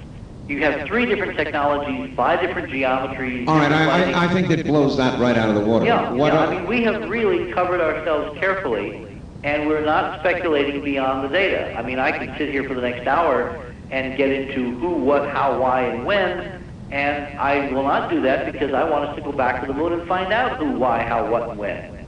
All right. On the wild card line, you're on the air with Richard Hoagland. Hello. Good morning, Art. This is Greg, KVI. In Seattle. Yes, Tacoma, actually. Tacoma, all right. Richard, what an honor to speak to you. Thank you. In your book, you laid out 3 possibilities of the origin of the monuments of Mars, and it seems now that you're kind of changing your mind on that, that you're opening yourself up to the possibility that maybe there was a technical civilization here before. On Mars, you mean? No, here. Well, no, I'm not changing. We're looking at a different world. We're looking at a different class of structures. We're looking at a different time frame. You know, when you look at the solar system, and again, I want to go back to Brookings, what really impresses me is how perceptive the Brookings document, in hindsight, was. How perceptive Carl Sagan was. He's changed, you know, he's gotten dumber in recent years, but he used to be a pretty bright guy. He said back in 1962 in a paper that relativistic spaceflight, visitors from some other solar system colonizing, staking out territory, doing incredible things in the solar system might be anticipated and discovered through NASA's activities. It's amazing how Carl has kind of gotten a little bit slower since he wrote that paper. I agree. But if you take what was that guest you had on Dreamland, R.W.? R.W. Whitfield. Yes. If you take the theory that he had, which I really don't want to agree with because it just seems so astounding anyway, but if you took that theory and you applied it to the moon, and let's say that at one time, or throughout many times, according to him, that maybe man did achieve some sort of technological advancement that would have put him on the moon where he could have built those structures. Let me stop you there. All right, thank you. Let me, don't go away. He's gone. Did you lose him? No, wait a minute. No, he's still there. I'm here. All right, good. The provisional dating. Now, everybody hold on to your feet. Better sit down for this one. The provisional dating of the structures we're seeing on the moon. Again, if the meteor fluxes as measured by the last 30 years of spaceflight are nearly correct, remember the long-duration exposure facility that NASA almost lost in Earth orbit, where they put it up and then they had the Challenger disaster. They couldn't go back up and retrieve it. Oh yes, and it almost entered. Yes. This was a device about the size of a boxcar, studded with different kinds of materials, called a long-duration exposure facility because it was designed to expose materials to the space environment, including micrometeorites. It stayed up much longer than it was intended, so we got a much better database for how meteorites whack the hell out of, structural materials above the atmosphere. Using that data and applying it to the amount of degradation we're seeing in the lunar materials, the lunar structures, if these things are not 500 million years old, I'll eat my hand. Now, why do I pick that time? Now, right away, that means they're not human. They're so far before. The only thing existing on Earth at 500 million years, guys, was blue-green algae. Well, of the pond present generation of humans. Well, but let's keep that for a moment on the shelf. What I'm getting at here, and I didn't pick the 500 million year thing just by accident. If the erosional curves are real, and if this stuff is that awesomely, achingly, incredibly old, that means these guys were there when life on Earth was not. Now, look at the coincidence, because that 500 million year time frame is suddenly when life on Earth took a dramatic and startling and stunning upturn. Less than a minute, Richard. Do you begin to get my drift? Yeah. Are we possibly looking at a race of cosmic engineers who, in fact, created the context for the eventual evolution of life on this planet in this solar system? In other words, I don't think we're looking at stuff from here at all, gentlemen. It is so much older and more vast. Richard, you've been on here too long. Now you have to stay. One more hour, Richard. One more hour. All right? What do I feel like? I'm in a Rod Serling movie? Just say yes. Okay. We'll be back. Good morning. I've got Richard Hoagland. He's been with us the whole way, and it looks like he'll make it this morning. He's back on the East Coast where it's already after 6 o'clock in the morning, so this guy has a real constitution. That's what I think. Anyway, we'll be back to him, and I've got a fax for him that's a devil's advocate sort of fax that I think it's from somebody who works for, is director of something called Horizon Technology up in the Seattle area. So that's a coming, Richard. A little bit of station keeping. KOGO Radio just announced that beginning not this Sunday, but next, they will begin carrying Dreamland in its entirety. That San Diego, LA market beginning to carry Dreamland beginning a week from this coming Sunday. Congratulations, everybody in Southern California. You're going to really enjoy it. One other thing, there have been so many inquiries that I'm just going to go ahead and do it right now. If you want a tape of this program, the one you're hearing right now, you can call 24 hours a day and order it, and I can understand why you would want it. There has been so much detail in this program that it is a document of its own. The tape ordering number is area code 503-664-7966. Area code 503-664-7966. Copies of this program. Now, Richard, I want to read this to you, and then I'd like you to try and answer it, all right? Okay. It's from Horizon Technology, Gary Hawkins, the director of Horizon up in Seattle. All right. I'd like to play the devil's advocate and state what many will quietly think, so that Richard can counter those silent critics. I digitally altered a photo of a space shuttle liftoff so that the face of Christ could be seen, blended into the photo. It was good enough I could likely collect from the National Enquirer. What can he say to the conspiratorialists who would say he's part of a scheme putting altered photos forward as real? The natural question, why would anyone go to the time and trouble? Several answers. One, for the same reason there are over 300 books on the Kennedy assassination, money. Two, for the Zephyr principle, which all governments know that the more falsehoods that people believe, the easier they are to manipulate. And three, as a diversion from other government projects. Please don't be mistaken, I'm a Hoagland fan. Well, the obvious counter to that is go get the data and look at the photographs yourself. And NASA gave out, see, the thing that's going to keep the system honest is NASA gave out so many free copies of the original that there's a lot of photos all over the world, not just in the United States, but in Canada, in England, in France, in Germany, and Italy, and, the Far East, the Near East, archives, museums, private, collections.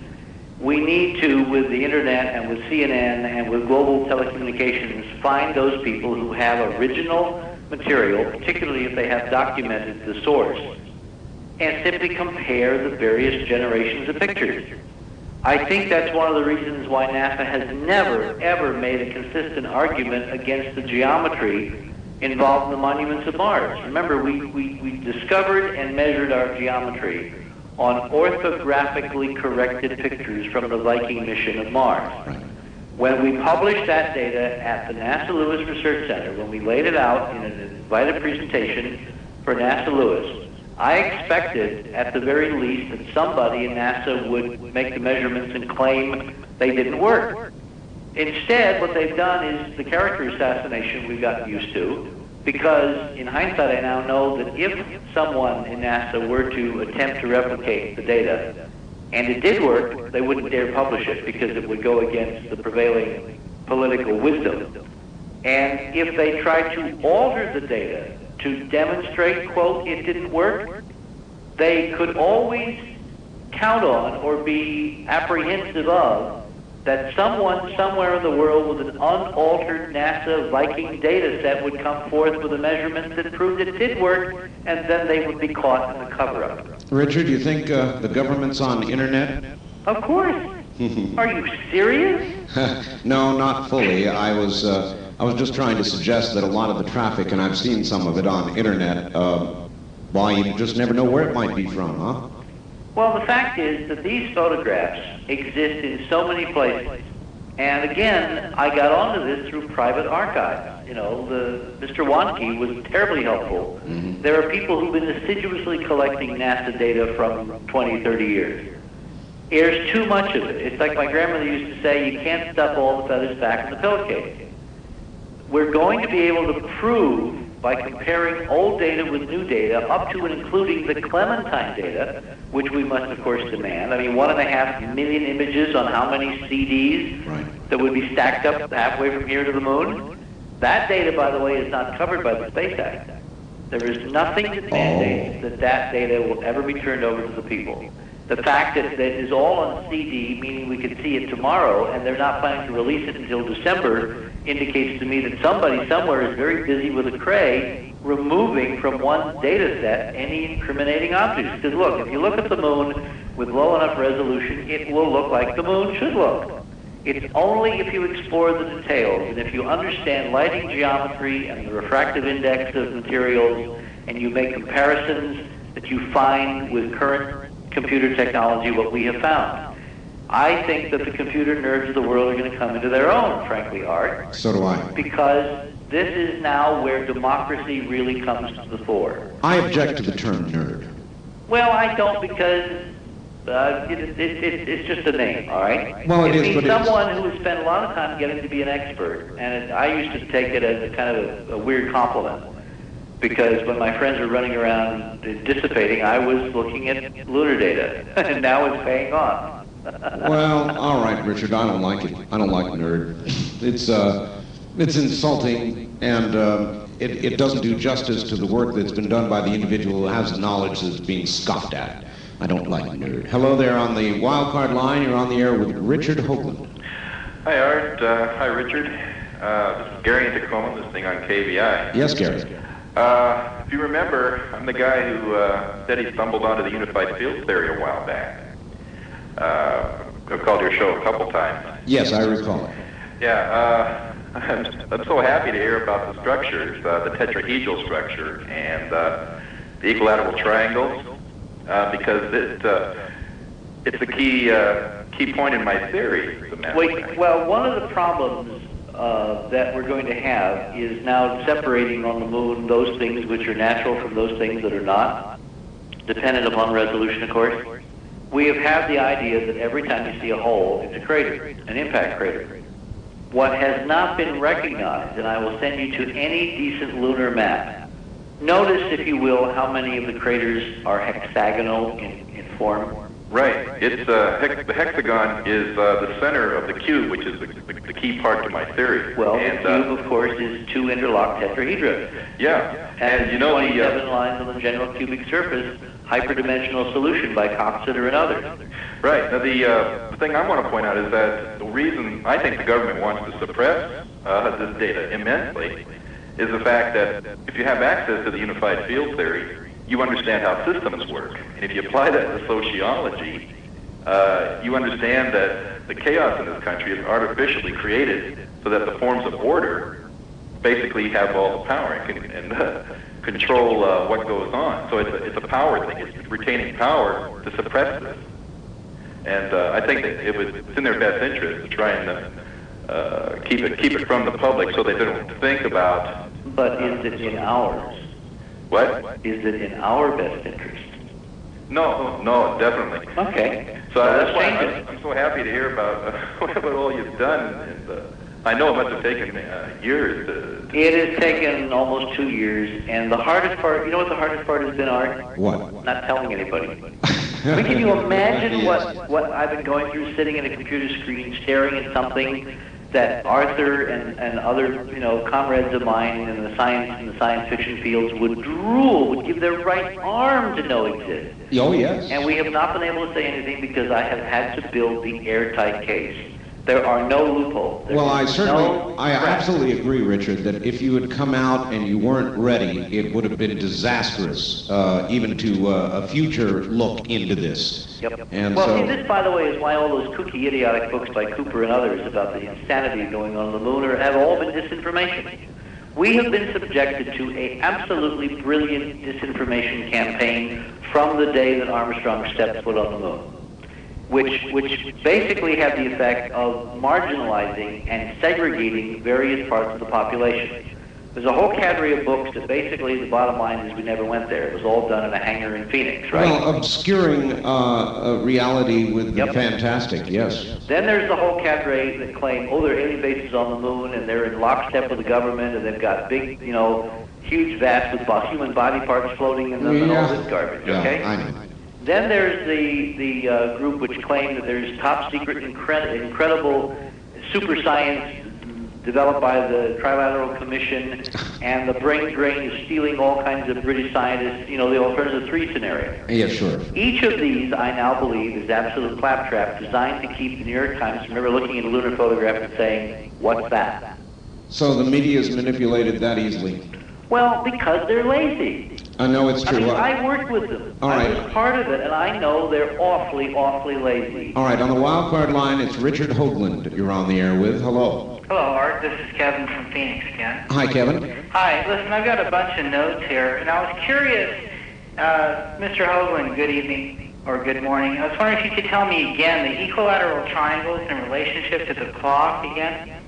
The relationship to the clock. Yeah, you were saying that one triangle was... All right, if you imagine a clock with midnight at the top, right, bottom and all that, the Occult triangle is roughly, as I remember it, I'm not sitting here looking at it, but as I remember it, it's about straight up and down. It's a line relatively parallel to the lunar spin axis. Okay. So that the one point is on midnight, and the other point, the points are 120 degrees apart, right? Okay. And then the other triangle, which is formed by taking the bright highlight parts of the crater wall and connecting those, are upside down. In other words, the point is at 6 o'clock, and the other 2 points are midway between. Okay. And you'll see this on the video very clearly because we did a false color where we substituted color for grayscale. Well, that was what I thought you had said, and I had drawn that out. And oddly enough, it appears to me similar to the Star of David. Exactly, it's the flag of Israel. So that's a two-dimensional tetrahedron, interlocked tetrahedron. So given everything that you said so far, if you were to try to communicate with some species or something in the future, right? Let's say, you would try and draw something that was for sure would not occur in nature, which would be a circle. And any given straight line actually doesn't occur in nature as well as I know. Or repetitive straight lines in any geometric pattern. So the Star of David, oddly, that when you said that, I'm like, oh man.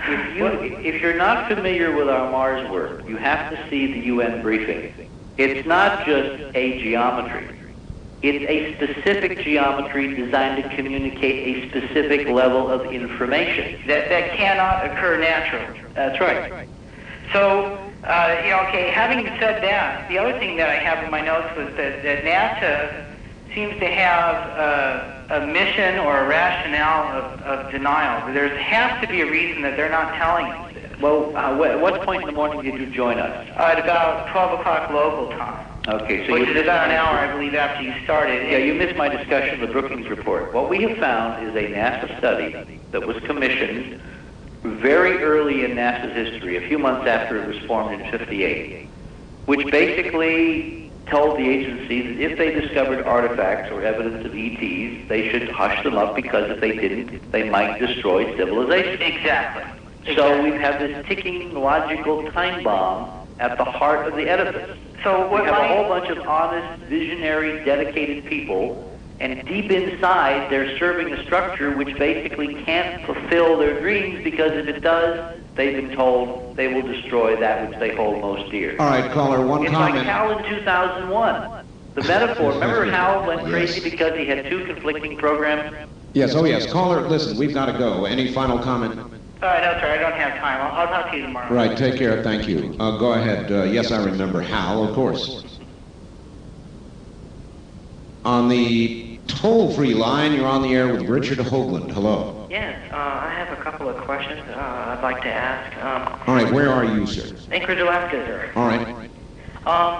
Do you know of an FTP site where I can get some of these high-resolution images, or is there a way I can subscribe to some kind of fact file through the internet? Because I got an email account, and I was wondering if I could get some kind of... All right, what's his best shot, Richard? The best shot would be to, on the internet, find the government internet address for the National Space Science Data Center, which is at the Goddard Space Flight Center right outside Washington, D.C. That is the NASA-designated archive of all this data. And that's where we've been getting our data from. The other possibility is the Manned Spacecraft Center in Houston, Texas, which is another NASA center. And then there are other archives scattered around. There's one in Hawaii, the Planetary Data Science Center in Hawaii. There's one at the University at Brown University in Providence, Rhode Island. But I would start with NSSDC, because I know they're on the internet. And the libraries, they're very friendly, very helpful, and you just ask for the frame numbers, and you order them, and they'll be a few dollars per frame, and you want 8 by 10 eggs. Yeah, do you actually have an internet address for them? I don't have it in front of me, all right, but it's so easy to find. Okay. On the wildcard line, you're on the air with Richard Hoagland. Hello. Oh, and I'm delighted. Good evening, Art. Good evening, Mr. Hoagland. Hi, where are you, this sir? This is James, KSBN, Spokane, Washington. Wonderful. I called you a while back about the artificiality of Phobos and Deimos. Yes. Being placed in orbit around 1877, discovered by Asa Hall. Yes, I recall. I didn't go along with the explanations I received from, I think his name was Mr. Flanderer. Oh, Tom Van Flandern? Yeah. That's right, I had him on Dreamland. Mr. Hoagland, it's long observed there's been lights in craters. Arcturus come to mind. Right. You mean Aristarchus? Yeah, excuse me. And that it's seen at certain times when the librations of the moon are just right, and you can look directly dead center into the crater. Mm-hmm. And well, William Herschel, who was a brilliant astronomer, in fact, he was kind of the grandfather of big-time astronomy in England. He observed an eclipse of the moon with his big reflectors. He built big reflectors. And he described Art seeing like bonfires glowing about 150 points of red, deep red light during a total eclipse of the moon. Wow. Blew him away. Couldn't understand what was causing because he thought they were volcanoes. Glass reflections. Glass reflections. That was my thought. The atmospheric refraction of the sun behind the earth. Mm-hmm. A couple other thoughts. Bill Gates would be, I think, an excellent source of funds for having $6 billion that he wants to give away. Do you know Mr. Gates? No. We need a private mission to the moon. Tell you what, Richard, a lot of people listening do know Mr. Gates. Well, if Mr. Gates wants to go down in history as opening the system and providing a renaissance for the American century, this is the way to do it. The space program, gentlemen, was stillborn. The Kennedy vision never got off the launching pad. It was choked off by a bunch of timid wimps. Right. And we've got to take it back. There's two things that come to mind in listening to your... Very quickly, Colin. Yes. About one, in Genesis, it talks about the Lord looked down and he saw that there was nothing impossible for man when he was watching them build the Tower of Babel, and that they were using very advanced materials like bituminous byproducts for the mortar and whatever else, and that by scrambling their tongues and whatever else like that, they had to disband their project. And also another... All right, caller, there's not going to be time. Thank you, and Richard, I want you to hold on for a moment. Back now to Richard Hoagland. Richard. Mm-hmm. You ready? I guess. You're holding up? I think so. Good. On the toll-free line, you're on the air with Richard Hoagland. Hi. Hello there. Hi there, how you doing? Okay, sir. Where are you? Oh, this is Brian from Sacramento, KSDE. Indeed. Welcome to the show. Go ahead. Oh, I just have a question for Richard there.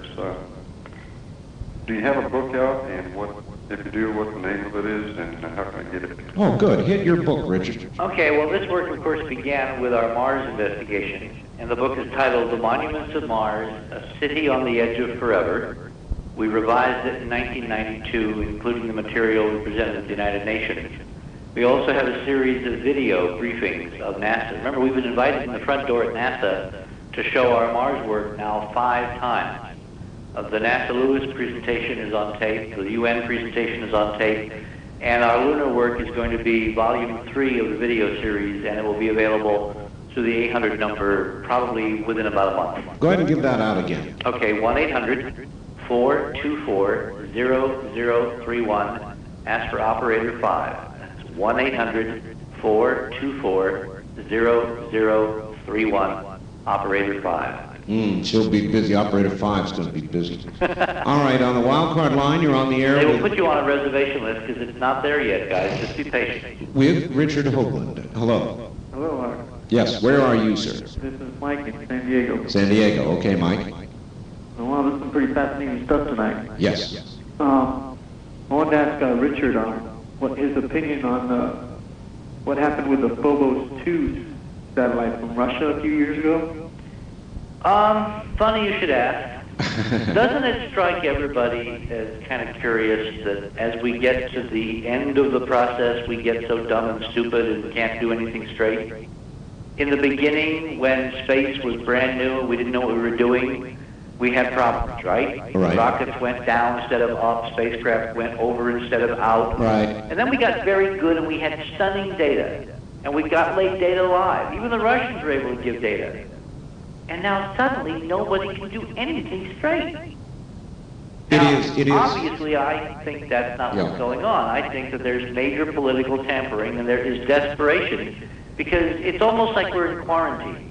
It's almost as if the fix is in at so many levels, and no matter what nation. Remember I said earlier this evening that as I began to inquire about the Japanese car company, Honda, that sent a mission to the moon, right. The day after I inquired, there appeared a thing in the Tokyo Times saying spacecraft crashed on moon, no pictures.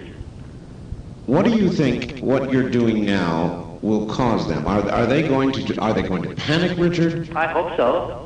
Because people who panic do dumb, stupid things. It's time that we got rid of this crew and got some honest folks to run the show. I am so appalled by the politics of this that I almost cannot describe my feeling.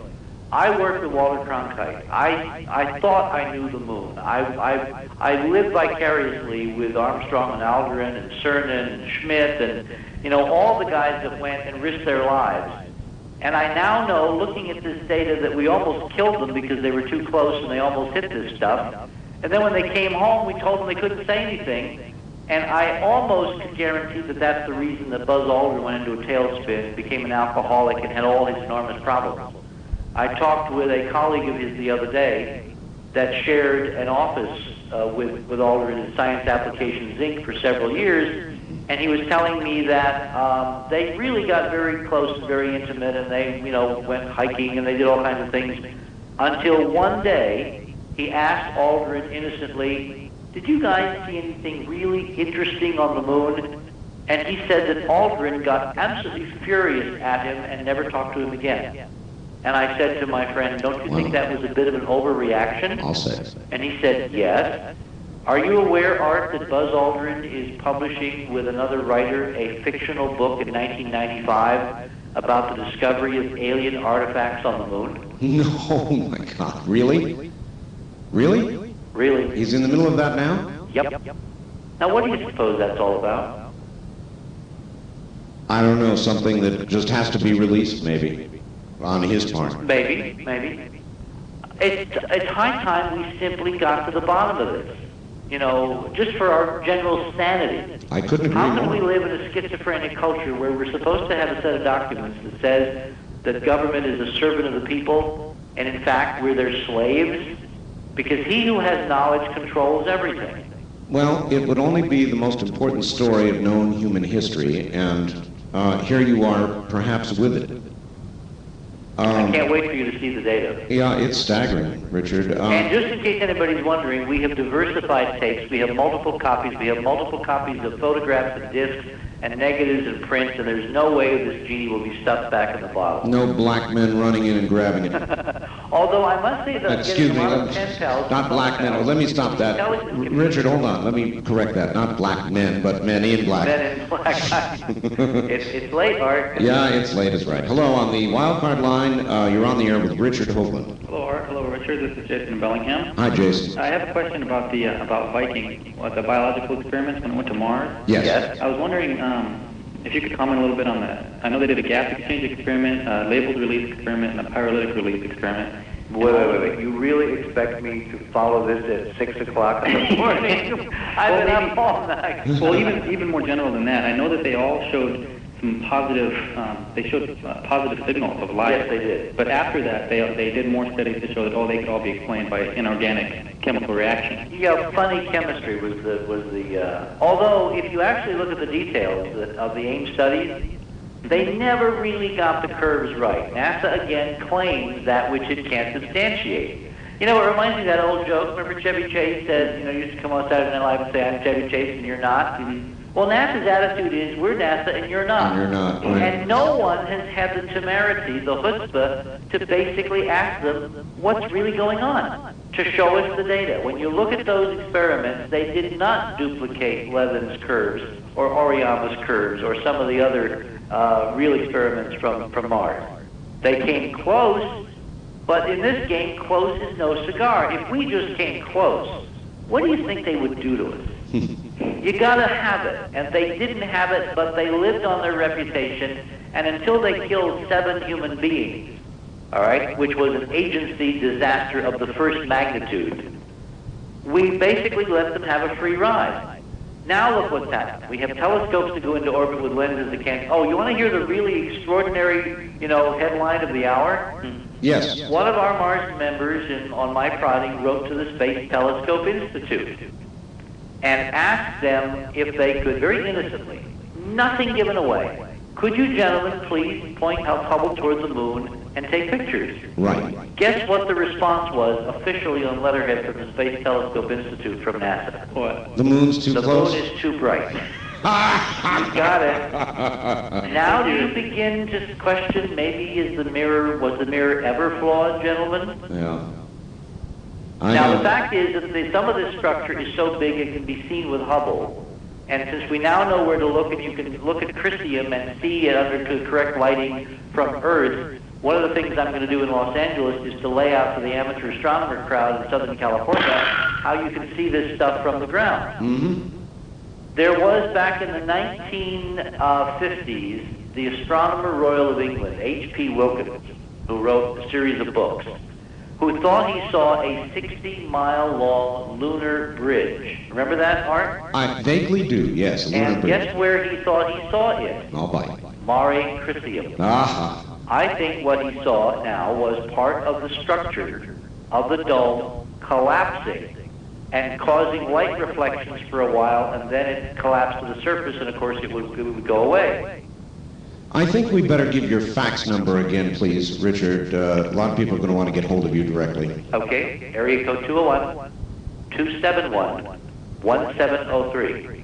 And if you want to come and see these pictures, be prepared to stay a while, because I'm going to do this in 3 hours in 2 segments on Sunday night. What is it? June. What is Sunday next? Well, I'm not sure what June Sunday. 12th? Yeah. Yes. June 12th at the LAX Hyatt at the airport at the UFO Expo West. I'm going to talk about Clementine, the Mars data, the Moon-Mars connection, and show hundreds of photographs of structures, the likes of which you would not believe. And this is the first time, isn't it, Richard, that you've ever done anything in front of a UFO group? Well, not exactly, but it's certainly one of my very rare, occasions that I do this. Mm-hmm. All right. Wildcard line, you're on the air with Richard Hoagland. Hello. You're on the air. Hello. Going once. Going twice. Hello. Hello. This Richard Hoagland? It is. I'd like to ask you about, have you checked out the book Somebody Else is on the Moon? Yes, George, what's his name? Leonard. George Leonard. I unfortunately think Mr. Leonard passed away. Is he still with us? I don't know, but okay, I've got it here with his photographs. I think that, frankly, looking at those pictures, there's nothing there. I think that's part of the disinformation. If it isn't, I think Mr. Leonard was incredibly naive, and I think what he interprets as what he calls them X-beams and drillers and all that is massive mega engineering that no one in their right mind would ever have proposed. But in looking at his photographs, they're so bad in quality compared to what we've got. And plus the technology, all he had was basically prints from NASA headquarters or from Goddard. And then he would photographically enlarge them. We have applied the state-of-the-art computer technology, and frankly, I think that's our edge. You know, when you can redo and redo and re-enhance until you can actually bring out subtleties. That's right. So you can see it. You've got basically the edge the government has had all these years. All right. Wildcard line, you're on the air with Richard Hoagland. Yes, Santa Maria, California. Yes, sir. Got a couple of questions. What do you think these structures are? What were they used for? What were these aliens like? And do you think there might have been an atmosphere on the moon at one time? Well, if we have domes, if we have sealed environments with multiple compartmentalization, no, there wasn't an atmosphere. Whoever was doing this was trying to create an artificial environment, very much like the biosphere or Paulo Soleri's arcology. What they were like, I haven't a clue. Remember, we're looking at structures, not people. We can go there and find out, which is absolutely what has to happen. And what was the third question? Oh, he's now gone. Were they living structures? Yeah, we're looking at living structures. And you can get into some pretty amazing scenarios to even cover the extent of what we're seeing. In other words, Richard, for example, you can look through one of the clear portions of, say, one of the windows and see the other side of the structure, yes, or something internally in the structure, or what? Well, what you see are multi-level planes reflecting and scattering light at different angles. You see 3D tetrahedral hexagonal geometry, where you have three different angles coming together. You can see footings for the dome in one area on the southwestern edge of Ukurt. There's a crater called Kaladny, and just north of Kaladny, if you look at a lunar map, there's a wonderful lunar orbiter shot, which is 385M, and then you want to get 385H1, H2, and H3. These are frame numbers. The M's are a medium shot. The H's are nested inside the M's as high resolution, 8 times better detail footprints laid out across the lunar surface because of the projected geometry of how the lunar orbiter was looking northeast. Right. When you look closely at the H's of the 85 series, you will see some amazing structure. You will see row upon row upon row upon row of double craters. Our producer here in New York called them post holes. I termed them stringers, and Ron Nix, one of our geologists, thought they were the structural footings of the north edge of the dome that basically held up all this massive megatonnage of glass and titanium and steel. Whatever they are, they're incredibly regular, they're 3D, and they're anchored in a crystalline, semi-transparent matrix, and you're looking through several layers. And I'll show all this in Los Angeles, so, keep your head on. Kind of a technical question.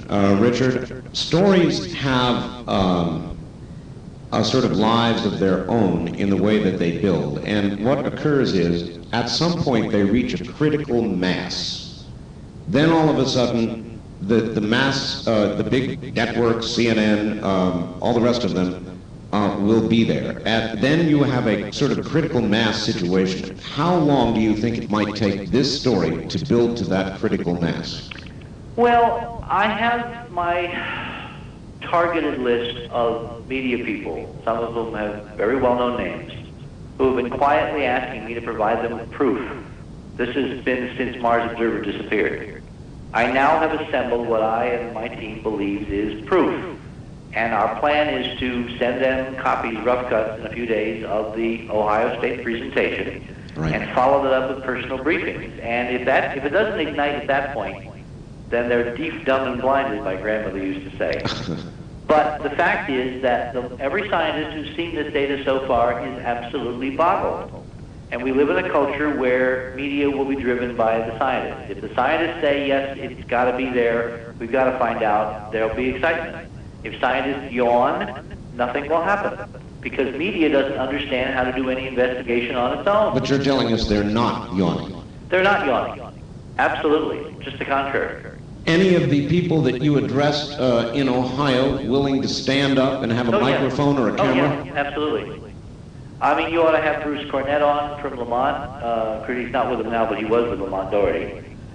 Jim Rajavik, who works for the EPA, I don't think that his EPA job would preclude him from doing an interview with you. But I would wait a few days until I can get more data into their hands. It's unfair to ask the scientists to make comments when they've only seen a very few. All right, well, this story is important enough, so when you get them the data that you feel would convince them... They're going to get their video the same as you're going to get... I understand, but theirs is a scientific look, mine is just a look. And so well, you no, get... no, everybody's going to get the same thing. What I'm saying, Richard, is... I understand that. Follow up with them with hard copy and disc. I understand. Yes, please. So, and now my question is, once you get somebody that you have supplied all the data you want to, get me their name, I'll have them on. Can do. Does that seem like a logical follow-up? No problemo. All right. On the toll-free line, you're on the air with Richard Hoagland. Hello, where are you? I'm Robert, and I'm in Everett. Okay, Robert, go ahead. Okay, Richard, I'm in Lorry Country. I know. Guess what? What? Carl Sagan, he made me understand everything there is to know about space, right? Okay, now listen. Okay, and the last Cosmos show, he said, freedom of information is important. And where's he now? All right, thank you. I don't know where we were going with that. Freedom of information is important, and where is he now? Well, I guess referring to the Sagan turnaround. Do you have any comments on Sagan and the I mean, what's happened to him? Well, you know, let me try to defend Carl for a second here. All right. Carl and I were good friends. I stayed at his house. He went on some of the ship cruises I arranged in my multifarious career. I organized seminars at sea on the QE2 and on the Statendam, and we've shared a number of things over the years together. And I certainly care as much as he does about the future of the space program and the future of this country. Carl is willing to put himself on the line in terms of nuclear issues. You know, whether you agree with someone or not, the fact that they're willing to be arrested, go to jail for their beliefs, I think is a very important data point. If someone who believes that passionately in certain things is approached by a government structure that basically lays out that if this comes out in the wrong way, it will destroy civilization. Don't you think that good men and good women can be bought by a combination of that? Because who wants to have on their shoulders the responsibility for, radically altering or destroying that? All right, Richard, let's say he went for it, and that's a good answer. Now, what about you? Suppose somebody came to you with the exact same appeal, and we've only got a minute. They haven't. I can tell you that categorically. All right. If they did, I'd ask them to provide me with real evidence. And I mean real evidence, not just propaganda. Because I do think there will be some substantial alteration, but my predisposition would be that those who are in danger of being destroyed are people who are in power to remain in power. That knowledge is power, and here we have the most extraordinary possibility for empowerment and democratization of a physics and a technology that can not only save the planet, but can empower individuals, that we cannot allow it to be suppressed any longer. Richard, that has to be the final word. You have been a pleasure. You've been a trooper, too. This is 5 hours. That's a long interview, Richard, but it was worth every minute of it. Thank you, and I'll see you on Dreamland. Okay. Take care. Richard Hoagland. All right, everybody, that's it. I'm sorry. The clock actually rules us all. If you want a tape of this program, you can call area code 503 664-7966. 503-664-7966. 24 hours a day. If it's busy, I suggest you keep trying. Thank you all. See you tomorrow.